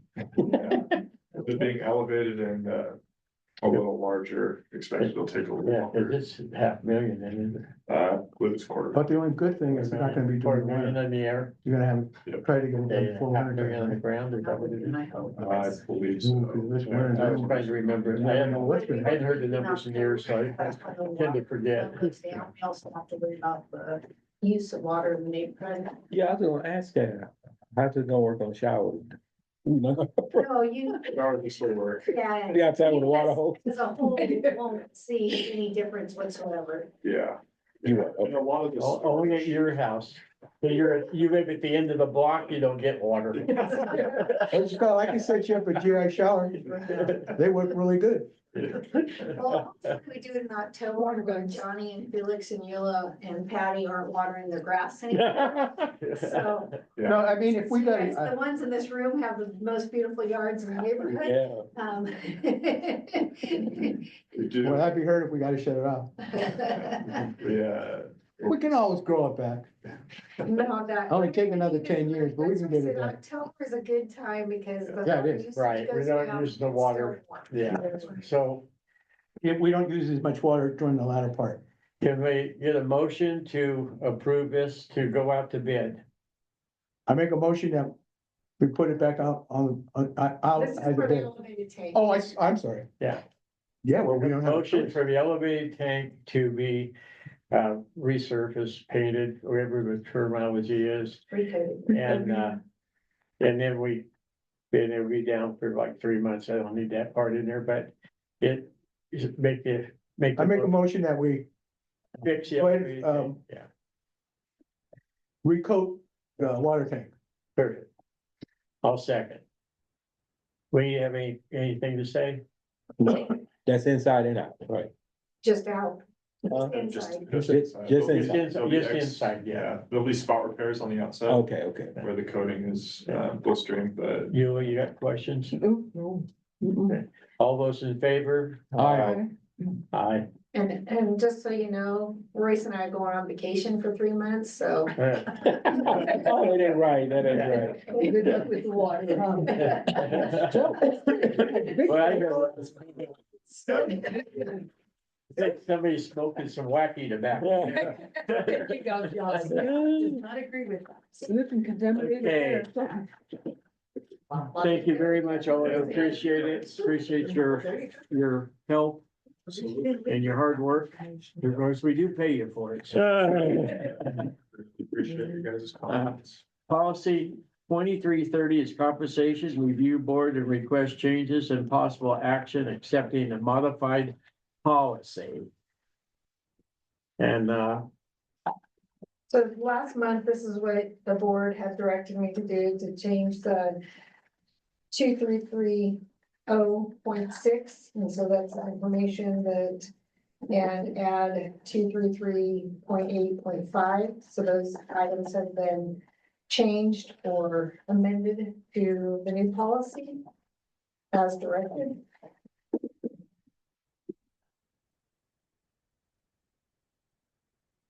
yes, this is what we came up with as a board to this month, we vote on the changes at the policy, and we asked that it'd be put in these years here instead of the, like we were doing before, the 5%, and this will come in less expensive for the district, but it still rewards our people that work here. Okay, I have a question. Sure. So, because I wasn't here last meeting. Right. So we give them cost of living raise and then we give them, Everybody gets. I know that, I know. Okay. Okay. Not just these people. I understand. And then with the incentive pay, to determine on the incentive pay, I thought it was a flat 5%. It was what we thought was justified. Right. Am I It's correct? been 5% most of the time. Most of the time? Yeah, it's 30 years all the way back, from you guys started it when you were president one time ago. It's always been basically a 5%. Only thing like once or twice since I've been here, it was a little less. But so technically, it's been that, so to say it, 90% of the time, maybe it's been that. So when remember you discussed it, Felix, you were trying to do something more applicable and equal for everybody. And then they know what they were gonna get instead of us trying to figure it out maybe a year later for what happens. So now we have a policy set now where we Okay. didn't before. And like Because this. I'm looking at the Yeah. numbers. Yeah. And I think I got the drift. So the first year, guy comes in, he's here 4 months, when it's time to give him 7 pays, he will get the It's 1 year, $100. No, it says And, annual evaluation. right, So that's the top part is, should of doing 5% on your annual evaluation, how we have graded 1 through 5, so that they can get anywhere from $0 to $1,000 once a year on their annual evaluation. And should it be full, it would be anywhere from 3 to 5% of their salary. This will cut it in half. Because we were paying out between 12 and 14,000. That's what I was just kind of, those are the numbers I remember. And so now we'll be probably paying, well, there's only 5 of us, so you'd be paying out less than $5,000, 5,000 or less annually. If everybody had exceptional reviews. Like a federal government, and that's all I can do, because that's all I wrote. No, I don't work for somebody else. Well, this is still less. But you're gonna have a criteria from 1 to 2. You did this, which, if I may be direct, which I always am, you're doing your job. You haven't volunteered, you didn't pass your courses, you don't wanna take the time off to go out and get your own certificate, but he just says, pay me my hourly hourly wages, I'll come to work, and I wanna go home. But it's. Okay, so he has to, and then if you go higher, he has a certain criteria to show he's above and beyond. Cause I was in a negotiations with the feds and it got out of hand. Your favorite friend got a 5, so he got big bucks. Okay? You belong to the Mooses, you're my buddy. I'm not kidding, it was just like that at the Irish.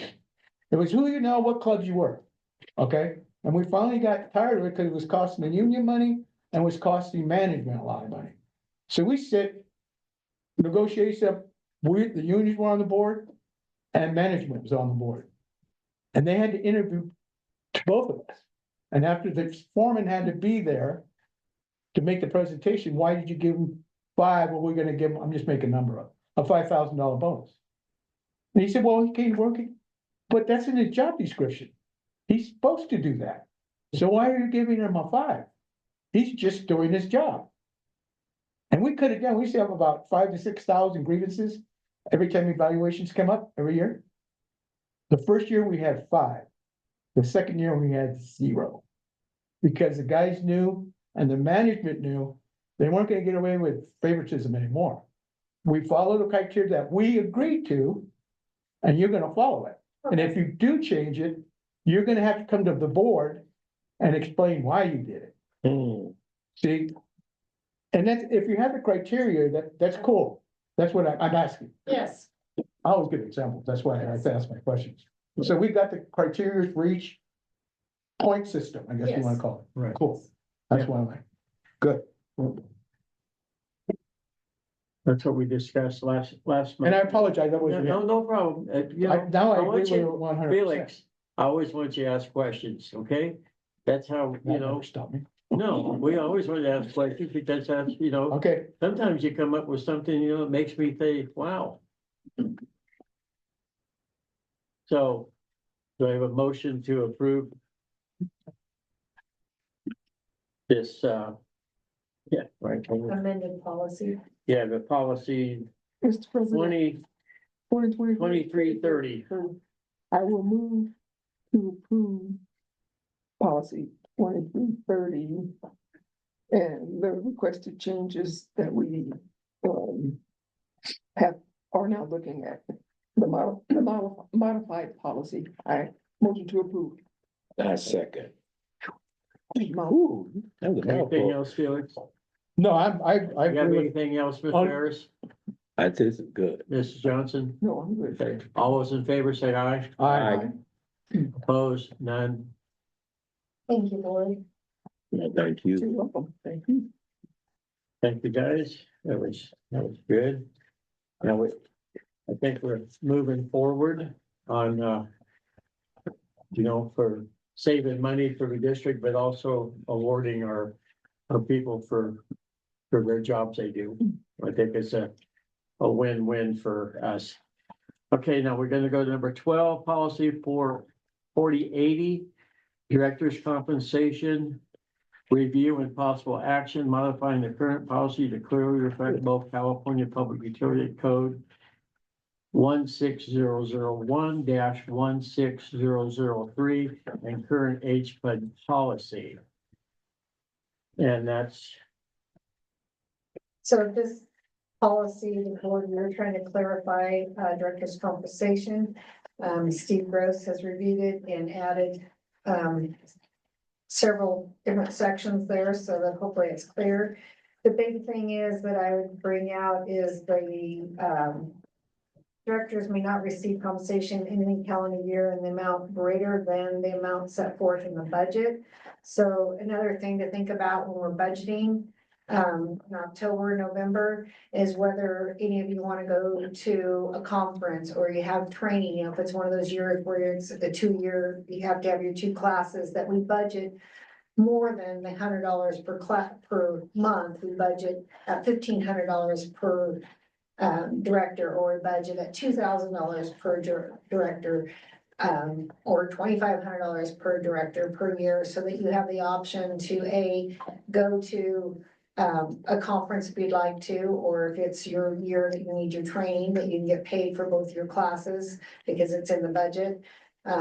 So it's just something to think about at the end of, when we're doing our budget, that we make sure and budget accordingly so that directors can get their stipend as requested Right, I and sort of, as the section right, states. I was sort of thinking myself that, it's been $1,500 for how long, how many years? Since 2008 or whenever you started, Oh, the $100 per. $100 per We've never meeting. had, you know, No, we didn't even really have a policy, do we? we had a very vague policy. Yeah. And Right. it says in the California Government Code, I the think Public that is- Utility Code, that you're allowed $100 each day of service, except otherwise set forth in this policy. So this specifies your day of service, the 4080.2.21 all the way down, of what is considered your service. And I think the thing too, to remember that, like, if you were going to like the BOP and representing the district, that you get it okayed with the board the month before, if you want to take a stipend, or if you were going to on depot and representing the district, that you get your fellow board members to okay it. Hence why we probably should make sure that we budget for more, in current year and future years. Well, Coming up, so that if there's those items that you as directors want to, and you have the right to, go to with your other board members' authorization to represent the district, then you get paid for it. my thing is, and I know, is that sometimes we don't make it to all our meetings, okay? I normally make it to all of them, but there could be a chance that I might not. I know you was had to miss, and I know we was sick that one time. I know you got hurt, so, and now Sherry's gone. So that would take a month or, one meeting away from our total. But then again, if we're all here and we're all wanting to learn more, do more, I would like to personally have a budget to from $1,500 to $2,000 per board member. Not that we'll use it, but it'd be nice if it's there in case it was needed to budget for. That was because, if you go to Monterey for 3 days or wherever, it'd be nice to be able to be compensated. And if there's some extra special education that we have to have, it's mandated to be paid for it like we were. And I know that 2 hours is, if that's all there is, but if there's 4 hours training like we did, we got $100 for it, and that's 4 hours, and that's fair, I feel. But I feel that also personally that if we move this to 2,000, that should cover anything that ever comes up in our future. And not that you're gonna use $10,000, okay? We're probably gonna use closer to, 5,000 to 6,000 at regular. But if it's in the budget, we don't have to go and beg for money to be able to go do something. I'm not asking for more money per meeting, just more time, more meetings if we had to have them to be compensated. Special meetings, Yeah. something comes up, we gotta come in again in the month, an emergency, Right, something like that. right, My thing is, when we originally started this, there was a lot of people that were really involved with the community. Well, we all were. And a lot of us, because we were so new, we were trying to find money, get money. mhm, that I recall, I can only speak for myself, but most of the guys too, Sandy can verify it, I think. I don't think, I would say 99% of the people that in and off the board didn't even accept it for, mine was 12 years. I was, involved for 12 years. I didn't accept one penny, not even going to the meetings. Not even meals. Meals then we had one meal with Pat on the way home and we stopped as a group at what's that old place where you stay? Isler's or Yeah. something like that? Yeah. Okay, and that was it. Yeah. So I guess that what I'm saying is, okay, say, I want to go to the BOP because HPUD goes there and we represent the district. Right. Well, that's going to breakfast and pretty well discuss current events. Right. What's going on, what's happening over there, to me, you're doing that because you want, I enjoy getting current events, see what's happening here, happening there, Right. And they give us. And they're gonna good- feed me too? and we get a good breakfast. now, would I charge for that? Hell no. No, I wouldn't charge for that. I'm just It's saying, everybody's personal thing, and you guys don't have to, tell whatever, it is. That's why I try to keep now your stipend things vague and available to you. So if you go someplace, I can tell you on all the other boards, there's some directors that will charge for the day they travel, the day they're there, the day they travel home, the next day, and there's other directors that, we do a Zoom meeting and they'll travel, they'll charge for a Zoom meeting. When you're in an hour Zoom meeting, it's like no big deal. You didn't have to leave home, so why are you charging? But other people charge. So that's everybody's own True. preference. So if you go to the BOP and you want to get charged, you know what? You just come in and fill out a form. It's in the budget, it's taken care of. If you don't want to get a stipend, don't fill out a form. It's all up to you guys personally, what you feel is best and how, I went to You Sacramento realize- 2 different times for 3 or 4 days and I never charged it, But it's just, the point is, I'm saying that if something comes up, we would be covered in the budget's all I'm saying. Now, like I say, the odds of us ever using that, probably not. okay, But if it's in the budget, then if something does come up, extra, and you feel like you should be maybe a little award for doing whatever it is, it's there. Doesn't mean you have to take it. no.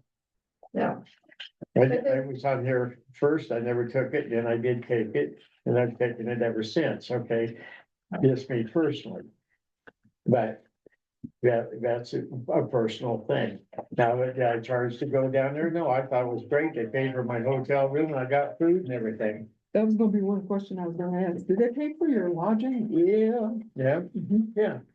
We get They the need- lodging they paid need for us. when we get Yeah. there. So, I don't ask for $100 on top of it because I'm getting, I'm going down, I'm getting mileage going down, mileage coming back and food. And I think I've only charged one meal Mhm. each trip and I was there for 3 days. Mhm. But that was just me. And I only was paid for one meal. That was it. So, but I paid for all the rest of it on my own because I was there and enjoyed myself. But it was just training that was important and I did learn a lot. Mhm. But the only reason why I start that up is in case something unusual comes up, we are budgeted for it. We don't have to use it.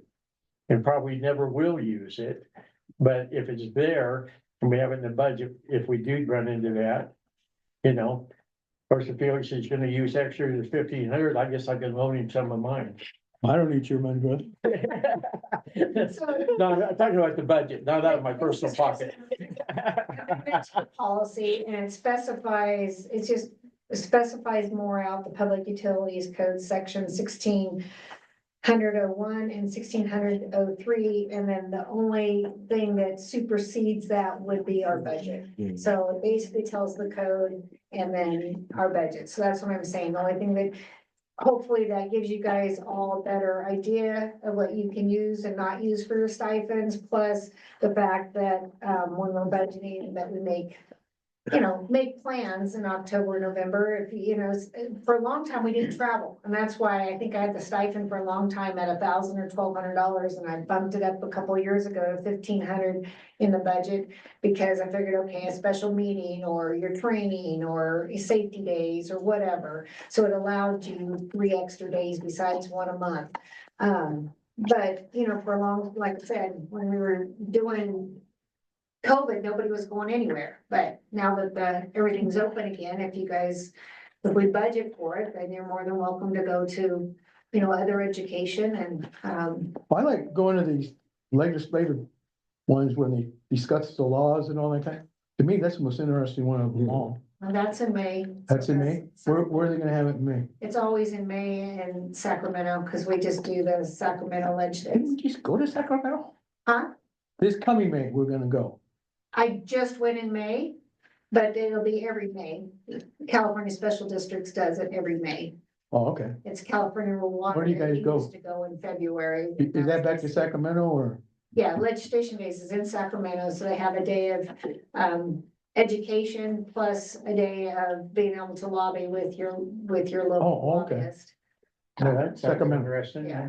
So, and you're more than welcome, if that's what you want to plan out, and I can, put something together, because we have safety days in March, there's Ledge Days in May, then there's your leadership conference, usually in the spring or fall, which most all of you have already taken your 4 modulars, but then there's the fall conference, which is, it splits from, they say north to south, but their north is Monterey, so that's not north to me.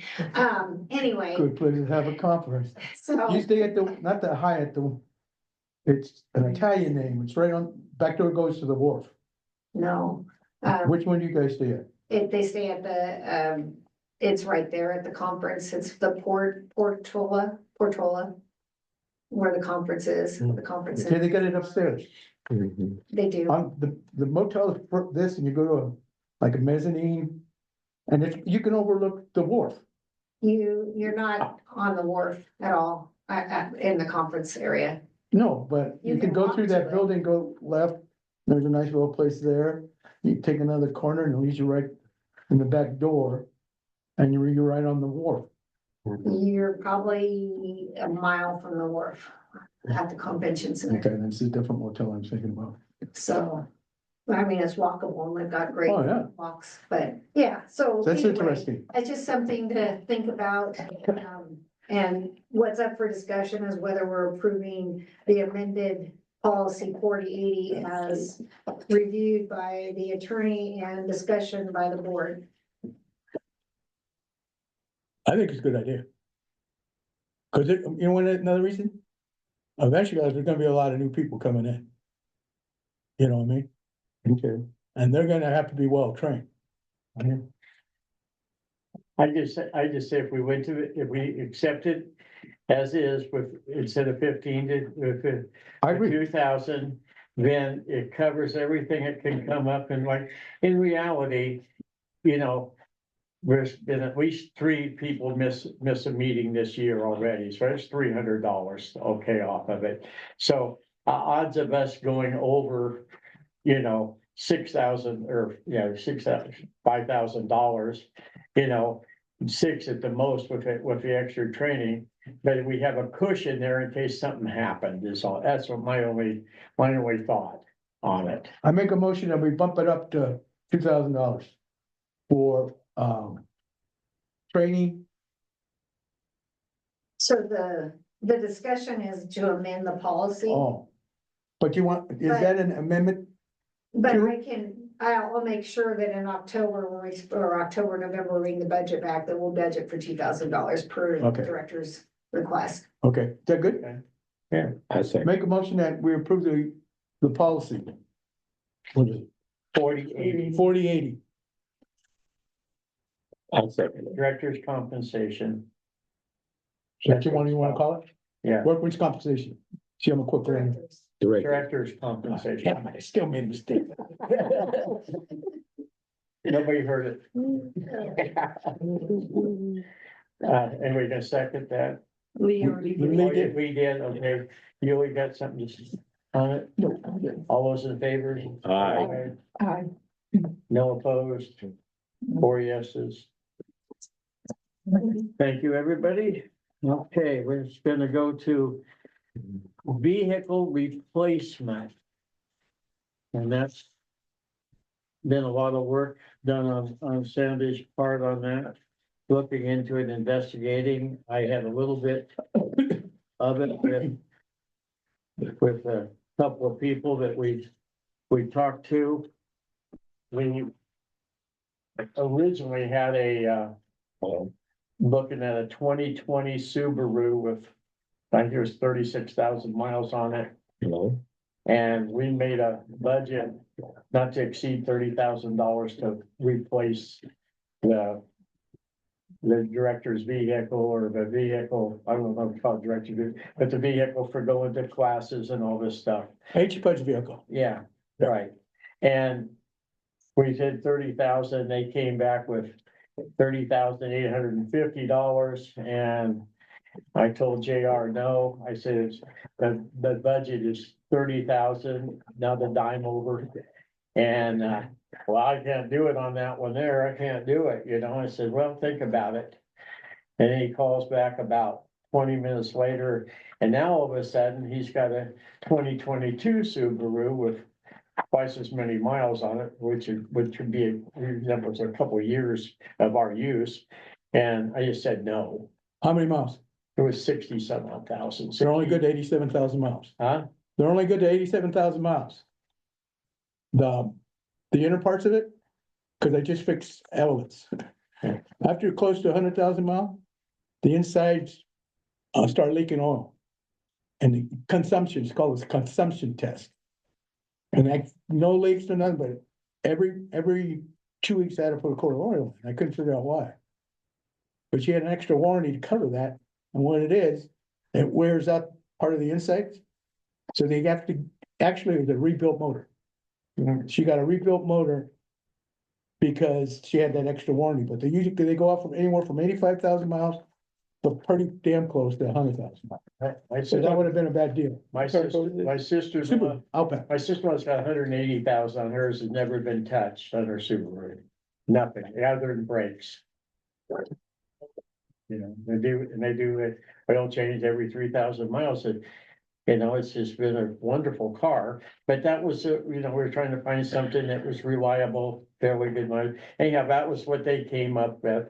Then they offered something of a Jeep, which you could get the Jeep brand new with a 36,000 mile warranty, and you don't have to hit with a warranty added onto that thing, which went to what, 115,000, was it, Sandy? On that 2020 Subaru with that extra warranty. What was the mileage scope went to for that warranty?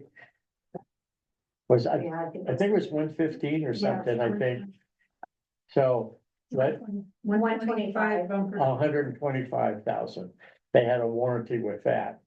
But if you bought a new one with no miles on it, you get 36,000 miles bumper to bumper, and you could buy a warranty later if you know, you want to. And they're a lot cheaper if you buy it later, not through the dealer. But anyway, there was a research on it, and I called the Ford place, that was with Wheels West. We called the Ford place, and that was where the Jeep was, and they went to 2 different places. And tried to come up with stuff, and Sandy's got a lot of information on other cars, and a really good information on a replacement for Royce's utility vehicle that he uses. So, You're talking money. That's money, but that's what she wanted to, that was in the budget for the replacing the truck this year, not the car that got hurt.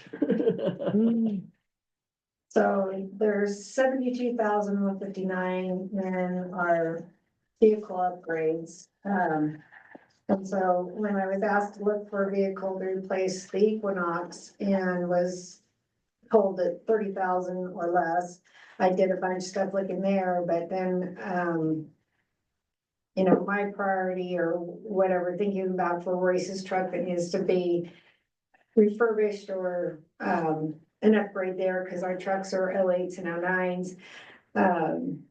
And slowly be able to replace that feed, I started asking for a 30,000 or less vehicle and what they would do on a four-wheel drive, because the other thing that we have is the 09 is not four-wheel drive, and when we're doing monitoring wells or any place pretty much in Curlong with those trucks, we really need four-wheel drive because of the sand.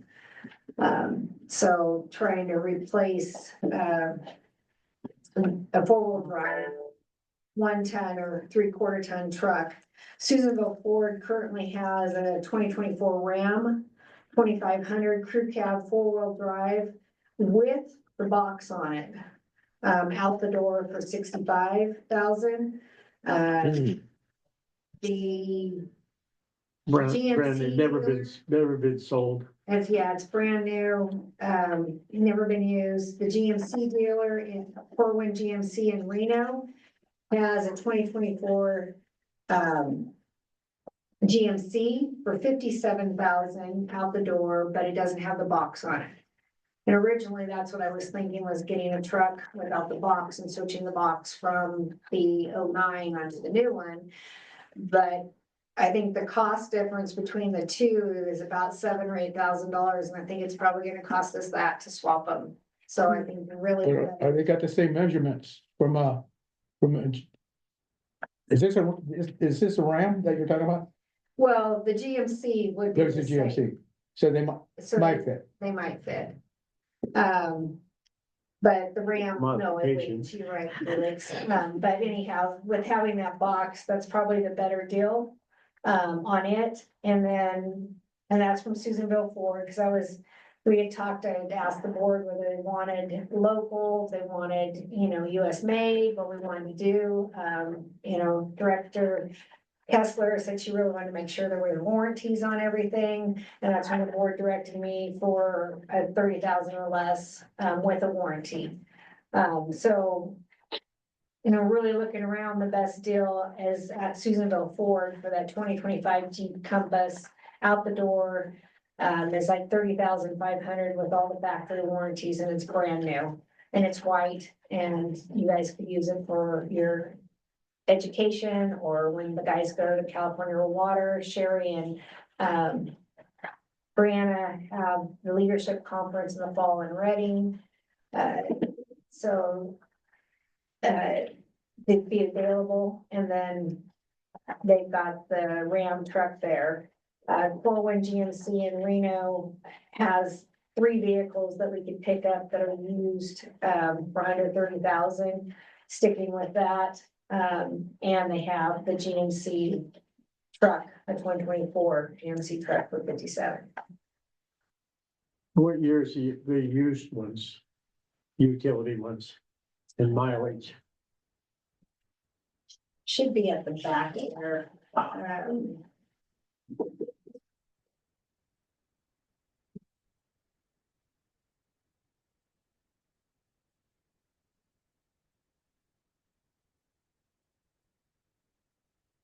You're not thinking about the Jeep Compass, are we? I think that's the one they call it, the Jeep Compass, isn't it? Yeah, that's what it's called. Yeah, it's not worth, no, Piece of crap, this, the transmission. problems all that. Well, yes, what is the T transmission? Yeah, you don't repair them, you replace them. We gotta do our homework on that stuff. $5,000. Jeep has, I have a Jeep, but knock on wood, mine's nothing happened to it, but there's always something on Facebook about Jeep, is it the transmission, all the time on it. The one I got in mine is different than the Compass. Yeah. Okay, mine's a heavy duty in that one, and that's the simple one.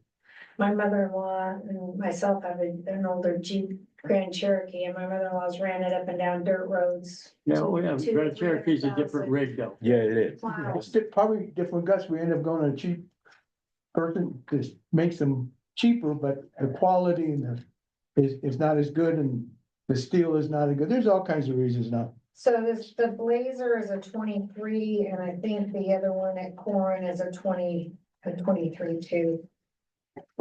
That, And that is what, Sandy? for GMC one. And that's just a regular truck without the bed? No, this is where you were asking for basically the two trucks I have is either the 2024 Dodge with the bed at Susanville Ford, Right. or the 2024 GMC without the box. Oh, I was I misunderstood. I thought you were saying that you had two used ones with the box on. That's what I was wondering what the one No, which the was. two used ones that that the GMC Cornwood has is the for the car. Oh, got a okay. Blazer and Okay, misunderstood. I thought we were talking about a 3/4 1-ton truck or something, 4-wheel drive that were, a couple of years old possibly. Yeah. As it maybe had the bed on it, but well, that's what I went looking for, but because we're almost through 2025 and we're starting to get 2026 in, they both Right. had 2024 vehicles that are brand new that haven't been off their lot that they're willing to. Ain't nobody got money to buy them anyway. That's true. So like the Dodge, it's about a $7,000 savings on it compared to the MSR. What's the interest rate? it wouldn't be any if we paid cash.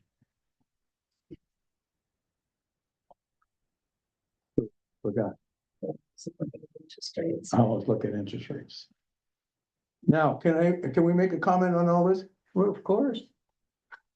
Okay, here we go. First of all- Do I need to leave the room? No, no, no. I'm just gonna give you my perspective and the cost of Oh, yeah. it, okay? And the reason why I'm trying to justify it. Okay, we just talked the project for almost an hour about money. Okay, no, I'm I really, know. right? Oh, I know. Okay. So now we're looking at buying trucks. Because we got bad seat in one, and the other one ain't got 4-wheel drive. So we're gonna, if we buy both of them, okay, we're looking at 12, 13, about $115,000 if we buy two trucks and a car. No, No, no. one truck and a car. Okay, so you're talking the Ford, 190,000. Ford crew cab, 4x4, 6597. Is that the one you're talking about? Dodge Ram, 2024, yeah. Okay. So let's just round it off, time to get paid fees and everything, we're looking at 70 grand. That's with everything. Yeah, that's what I said, 70 grand. Okay, Well, no, that's, No, that's the included. price that's there is everything included. Yeah, that's oh, that's that's it, that's insurance, out the everything? door, Felix. Okay, That was let's a round it quote. off to That was a 66. quote out the Okay, door. I thought that was just a, But like sticker posts. you know how they operate though. yeah, they'll find something. So we'll just hit $66,000. Okay, 66,000, right? okay. Now this is the truck without 4-wheel drive, am I No, that's correct? with 4-wheel drive. They're both. No, the one you're replacing. Correct, Right. It's that one truck that doesn't have 4-wheel drive. correct. Has it been running correctly? I- Right, the other thing you mentioned, it didn't have 4-wheel drive. It did- Other than that, it drives up and down the road. Right, and we would keep it. We're gonna get rid of it. Okay. Okay, that's cool. And the only reason is because it can go in the sand. It's too difficult to drive in the sand. Now HPUD is lucky and blessed to have two operators. With almost the same qualifications. And it would be nice to have two 4-wheel drives for the two head operators and keep the 09 that's gas. As a backup truck for an intern or to back up the other ones. And I would suggest right now, to sell the Mazda. It has $44,000 miles on it, and it's 25 years old. Okay. Well, there's still some value. Okay. Well, here's my reason I think we shouldn't do it. Okay. One is we got a lot of money right now. We don't know what's gonna happen. What if we need some money? Okay? You've got vehicles that work. Now you're saying the four-wheel drive. Okay? Well, increase Sandy's or the company vehicle with all-wheel drive. Same as a four-wheel drive. It's not, an all-wheel drive little car is not gonna work out there in the, for those. It's not gonna be out in the yard working out there in the desert. So you welds are off the, for the better word of it, the dirt roads, I call them dirt roads. So they're out in the bush by themselves. Yeah, cause that's where monitoring wells are. That's why I was worried about, fencing out that area out there because the pollution that's going on out there with our monitoring wells.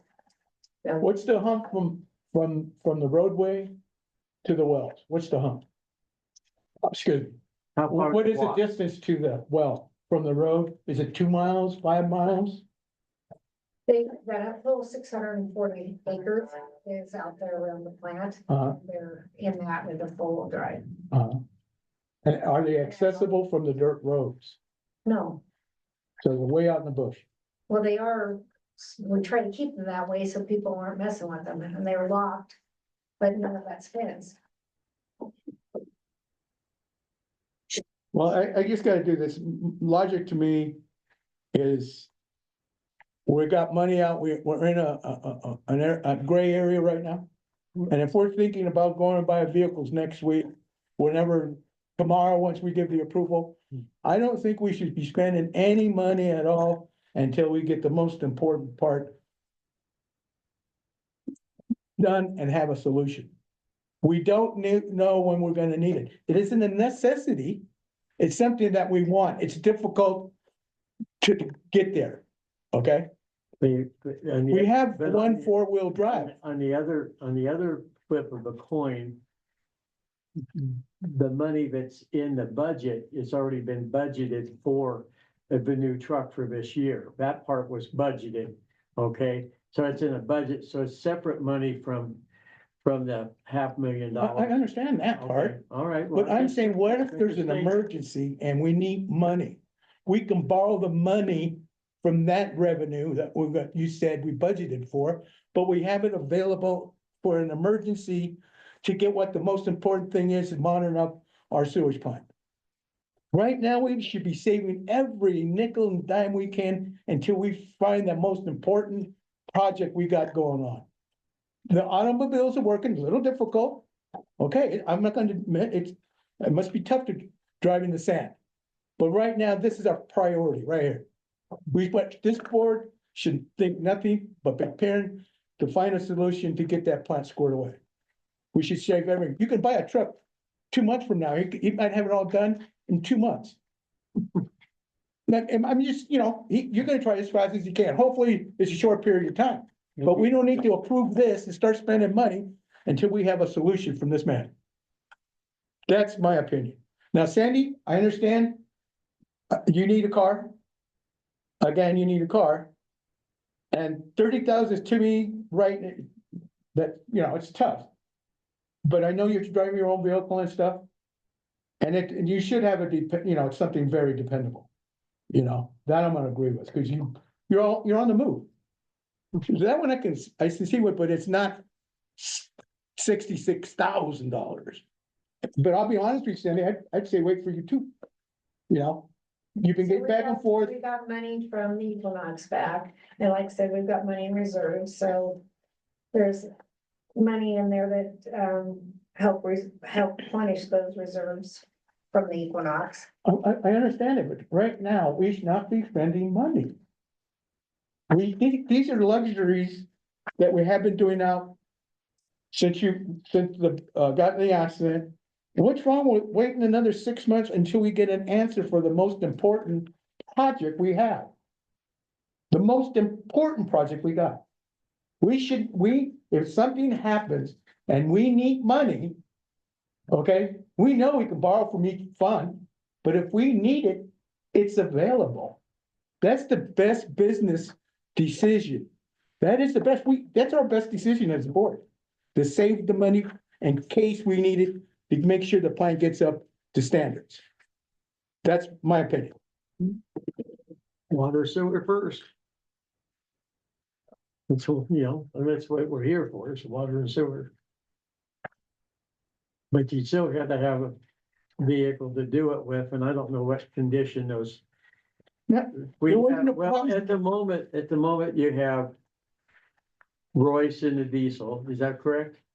Yes. Okay, and you got Ken in the two-wheel drive one, which is the other operator. And then we got, what's Dakota, is that it? Owen, Owen, his name's Owen too, okay, well, Owen is so he rides with one of the other to go somewhere. or. Or you drop him off somewhere to work by himself? Well, the other two are working on the base or about the plant. Yeah, actually, a lot of them are, they're together. Driving around together. Well, no, I'm just trying to get it in my own mind, what we're having, what we need. Okay. Right. So this, my personal, the board had given me permission to look for a vehicle for under 30,000. When I started putting numbers together and wanting to give you guys something, the reason that I've been saving this money is to replace a truck for the plant. And feel like we need a third truck out there. So my personal not feeling, yes, we need to replace the Equinox, but I would feel much better if I can buy the guys a truck than replace the Equinox. But that's just who I am. And again, I have to repeat this. I'm I'm here for the people that I represent. Those trucks are running well. They're not the convenience of four-wheel drive, but they've been getting along with it. Well, and that's, There has no thing, the motor's no good, the brake's no good, it's a dangerous car. Okay, so they drive it another 6 months. Oh, yeah. Once we get this project rolling, then we bring it back to the table and we'll get it done. You're making sense. so they're 16 and 17 years old. My truck is 203, 350,000 miles on it, and I still drive the son again at 75 miles an hour and four-wheel drive. See? Am I gonna go buy a truck like I have right now, if I went and bought a new one? They're $95,000. No, you can get one for 55. Well, I don't buy that kind of stuff. I buy up. But your workers are. Mr. Harris, where do you got?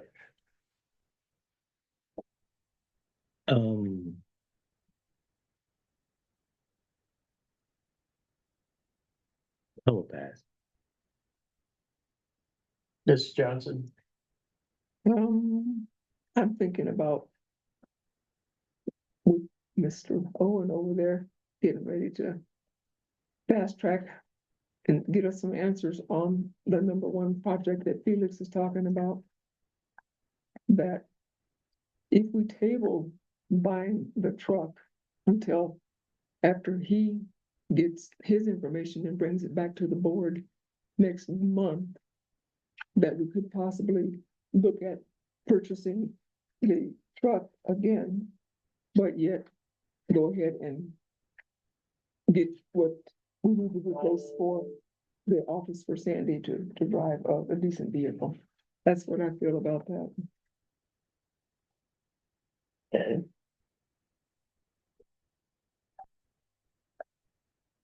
Yeah, just table this until after we know for sure what we're doing with the number one project or problem that we have right now. Table the truck or table both vehicles. Yeah, I was just thinking table the truck, but not the other vehicle. I'll bet Table it till next month. we'll until make two after. different motions. right, so. The consensus I'm hearing without getting Mr. Harris's input. Is that. Replace the Equinox and wait on the truck until we find out how much money we're gonna be spending for the screw press. Yes. Is Right, that what I'm hearing? yes, that's what I'm saying. Yeah, You said it Okay. much better than I did. All right, I mean, just say we were short $66,000. yeah, See what I mean? You never know. Okay. And it's $6,000 more than what $1 million. You know what I mean? Yeah. We're still underneath that figure by probably $200,000. This is the way I figure it. You know, hopefully. so that's all. we just gotta have that kicker if we needed to make the deal go through. That's what I'm trying to think. Yeah, And we're only talking about what, 1 month? Before he has some more answers for us. right, yeah. Yeah. I think it's a smart move. You know, to find out where we're at on the screw press, which is very important. And, cause we gotta keep the sewer and the water part going. Mhm. And we do have trucks they've been using for years. Knock on wood, they last for another year or until we find out, or 6 months or 3 months from now or whatever. Once we find out what the cost will be, once you put that bid back out. I think that's really important. So for us, so. If I have a motion to say we're going to put the Ram on hold for the truck. And we will authorize the $30,000 to replace the LP car, HPUD car. If I have a second, Second. all those in favor say aye. Didn't see that 30 grand. My heart hurts. Aye. Aye. Aye. Okay. So my next question was, because when I did all this research and the best warranty is what I was tasked with last month, was to find preferably something local and preferably something with a warranty. I was leaning towards that Jeep Compass, but after the conversation that I've heard the board talk about tonight, you're advising against that, correct? Yes, Yeah, I don't think the Jeep Compass is probably our best. no. No, Because no, I the agree. You don't want that transmission, cheap. if you look it up, you can look it up, Sandy, they do have a transmission problem. He was a mechanic for years, you know, he knows vehicles.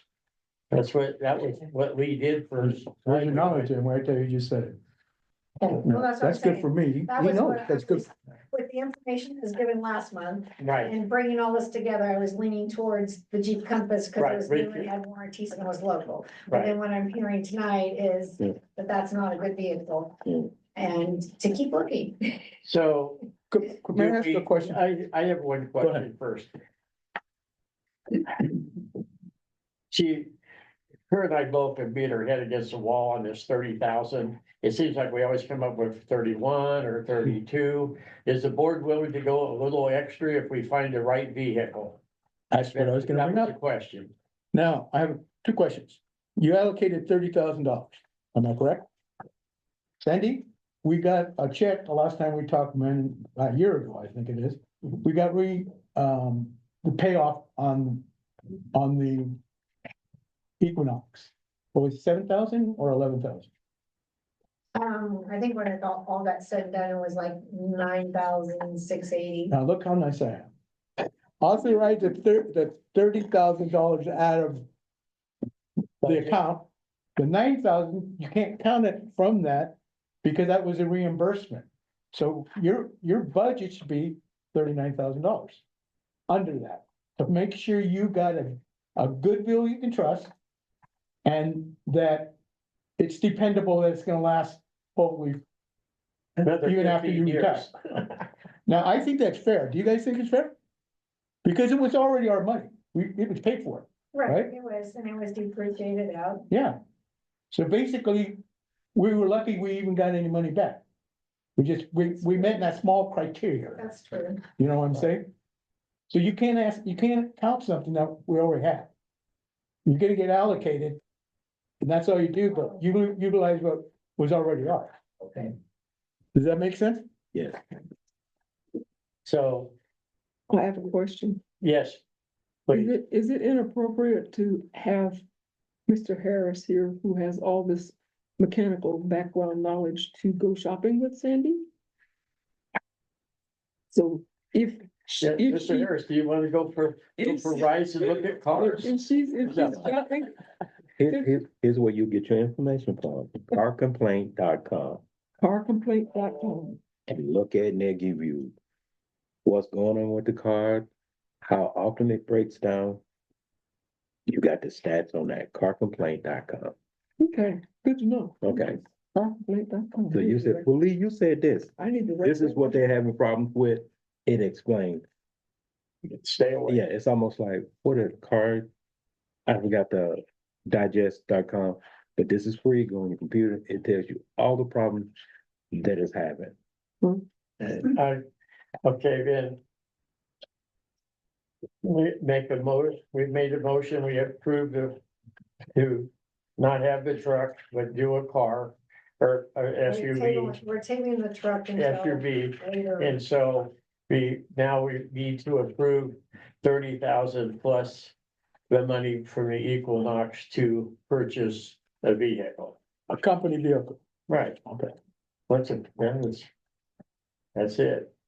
Man. To replace the Equinox. Everything's gonna drop, when they start dropping it, at the end of the year, not the end of the year, but it's starting now. Well, that's. when Zero, the zero 2024 financing, zero, all that stuff. It's the one that's like 0.99%. Yeah, I mean, you're not gonna, they'll refinance it, but I saw one the other day, it was something like 0.99 or some ridiculous thing, and 60 months. You know. I mean, the deals are starting to come out there.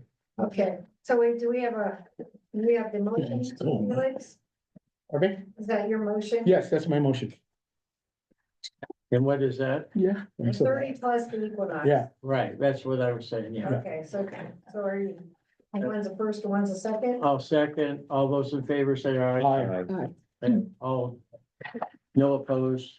Okay, let me get back to the agenda here.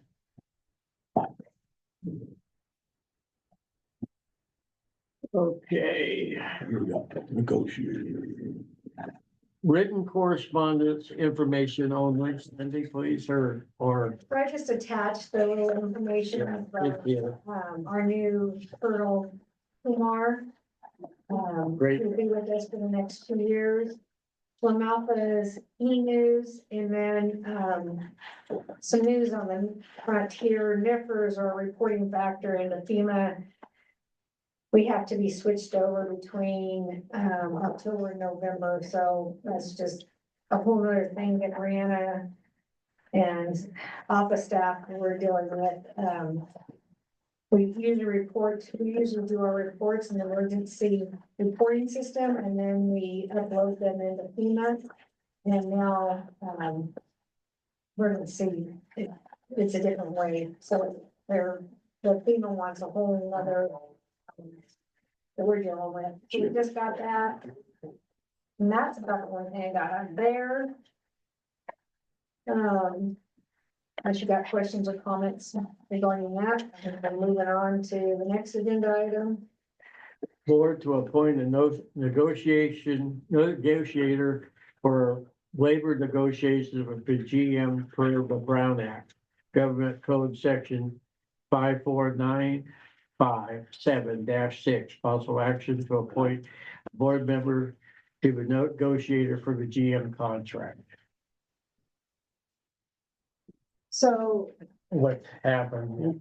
per the Brown Act, I can't negotiate my own contract. I've always dealt with a member of the board, with the negotiations, so if the board would appoint a negotiator between me and the board, and then that negotiator would represent, would basically be like, you're meeting in person and go back and forth.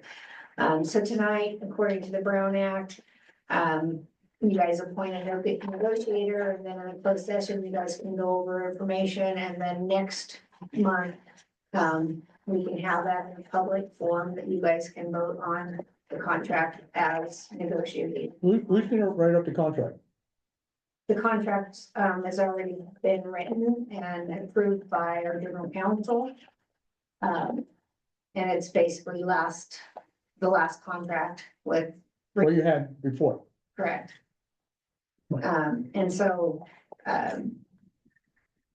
we need to appoint a negotiator.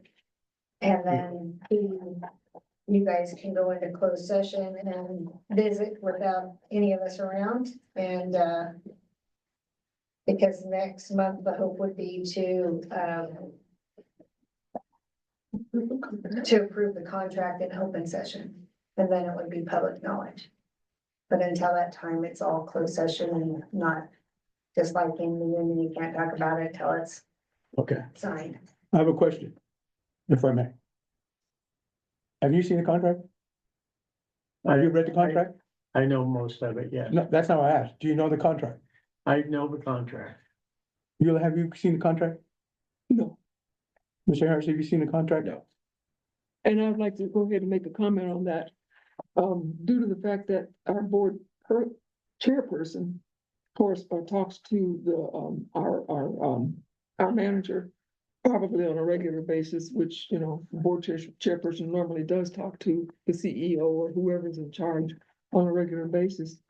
I would like to, because of that, and their communication with each other on a regular basis, I'd like to appoint President Everett as the board member to be the negotiator, because he does have open communication with her in his job title all the time.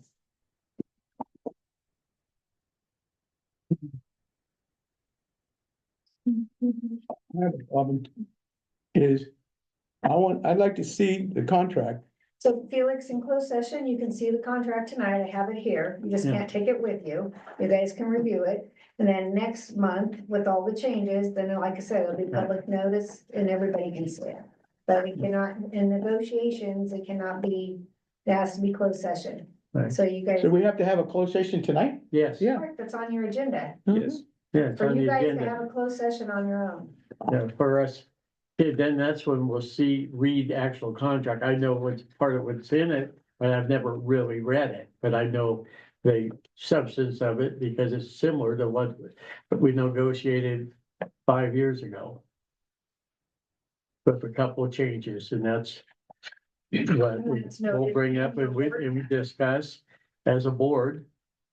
And we accept it, we don't accept it, we make changes, but that's for us to decide in closed session. And then next month, we'll actually vote on it in open session, and that will become the contract. If that's what we want. That was the motion that you made, correct? Right, that was a motion that I made to appoint President Everett So you just need a second. as the negotiator. We need a second. I second. All those in favor say aye. Aye. Opposed? No. 3 ayes, 1 opposed.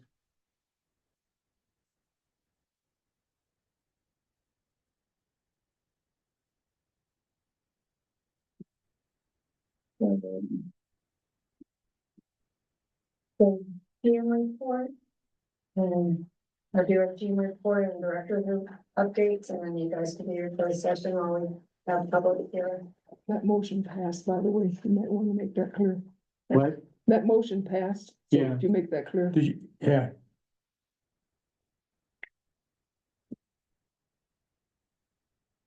Okay, we're gonna have the GM report. So the belt press last week, Steph experienced a failure with the belt press, but happy to inform you that the parts are in stock and on the shelves. And we received it within 48 hours. It's actually $800 because we just got the bill for it too. Mallory continues to negotiate with Winnemucca on the belt press there so that we have extra parts, because I was asked by the board to see if we could get a backup parts for the current. Because as of last month, we didn't think we were going to be accepting any bids or looking anymore. So the board had asked me to make sure that we had parts for this belt press. So we're in the process of finding out what it will take to get the belt press from Winnemucca that's been just setting, because they've gone to a different kind of press since then. The storage shed, like reported last month, we were broke into it. And unfortunately, those are steel doors. And they were badly damaged. It looks more like the cost is coming in more at about $2,500 for the doors, and they put them replaced. Wow. are you talking the plant or are you talking the, Talking the storage shed, right? this one over here? Yeah, God, that's been there since, I don't know, God's been here. yeah. Oh, So unfortunately, doors and stuff are about 8 to 10 weeks out, but that was just broke into like the day before, the night before last board meeting, so. I didn't have that information. On the wastewater plant, NST Engineering came out and they staked our property out there. So you guys have all received pictures of people dumping out there. So our property line has been fenced. I know that, Director Flores had talked about putting up, mobiles or, around the property. At least now we know exactly what is our property and not, or fencing part of the property or putting up signs. I mean, that was my next thought, is now that it's all fenced, we actually could probably maybe detour some by putting signs that say, you're No not- trespassing? You're no trespassing and this is, utilities, and you could cause a fine. or- Maybe we could get a couple game even cameras. though you can't, well, we could if we, I'm not gonna say we could. You need to put signs up, this property is now under surveillance. People think when they say, oh shit. I should have said that, holy moly. Yeah, I'm serious, you put that kind of stuff. They think about it twice, they said, man, they must be getting tired of it. See, it's a bluff, Yeah. You know what I mean? It is. and for a sign, maybe, hope, I don't know what they cost. So like I said, it surveyed something for you guys to think about. We'll bring back at another board meeting. That's what else. What we can do. At last board meeting, we were talking about Juneteenth which happened between last board meeting and this board meeting. We are finding out that more and more vendors and people we deal with are not around on Juneteenth. But I did go to a fire chief meeting and a fire net, Lassen, and we were open all day here. But, banks were closed and I was actually surprised we didn't have customers. Usually when the base is closed, we get more customers, and I guess we were in between paydays too, so. They had a 4-day weekend. They had a Yeah, four-day they- weekend, so nobody was around, so nobody. I came think in. the one you said, It's been Juneteenth. Juneteenth, Yeah. that's a federal holiday. It is a federal holiday. That's what I'm saying, it's a federal So holiday. we had talked about possibly bringing back our holiday policy, adding that day to HPUDs. But anyway, And how many holidays you get right now, 12? 11 or 12, yeah. That's why I said in here that we actually could, what I had suggested to the board, we were kind of mixed talking about it and not one way or the other, but possibly doing as a floating holiday. A lot of people have a floating holiday. And you could do that with taking Juneteenth or like the day after Thanksgiving, giving them an option of taking a floating holiday instead of taking that. I like that, Instead of adding. a Makes holiday. more that sense. makes more sense.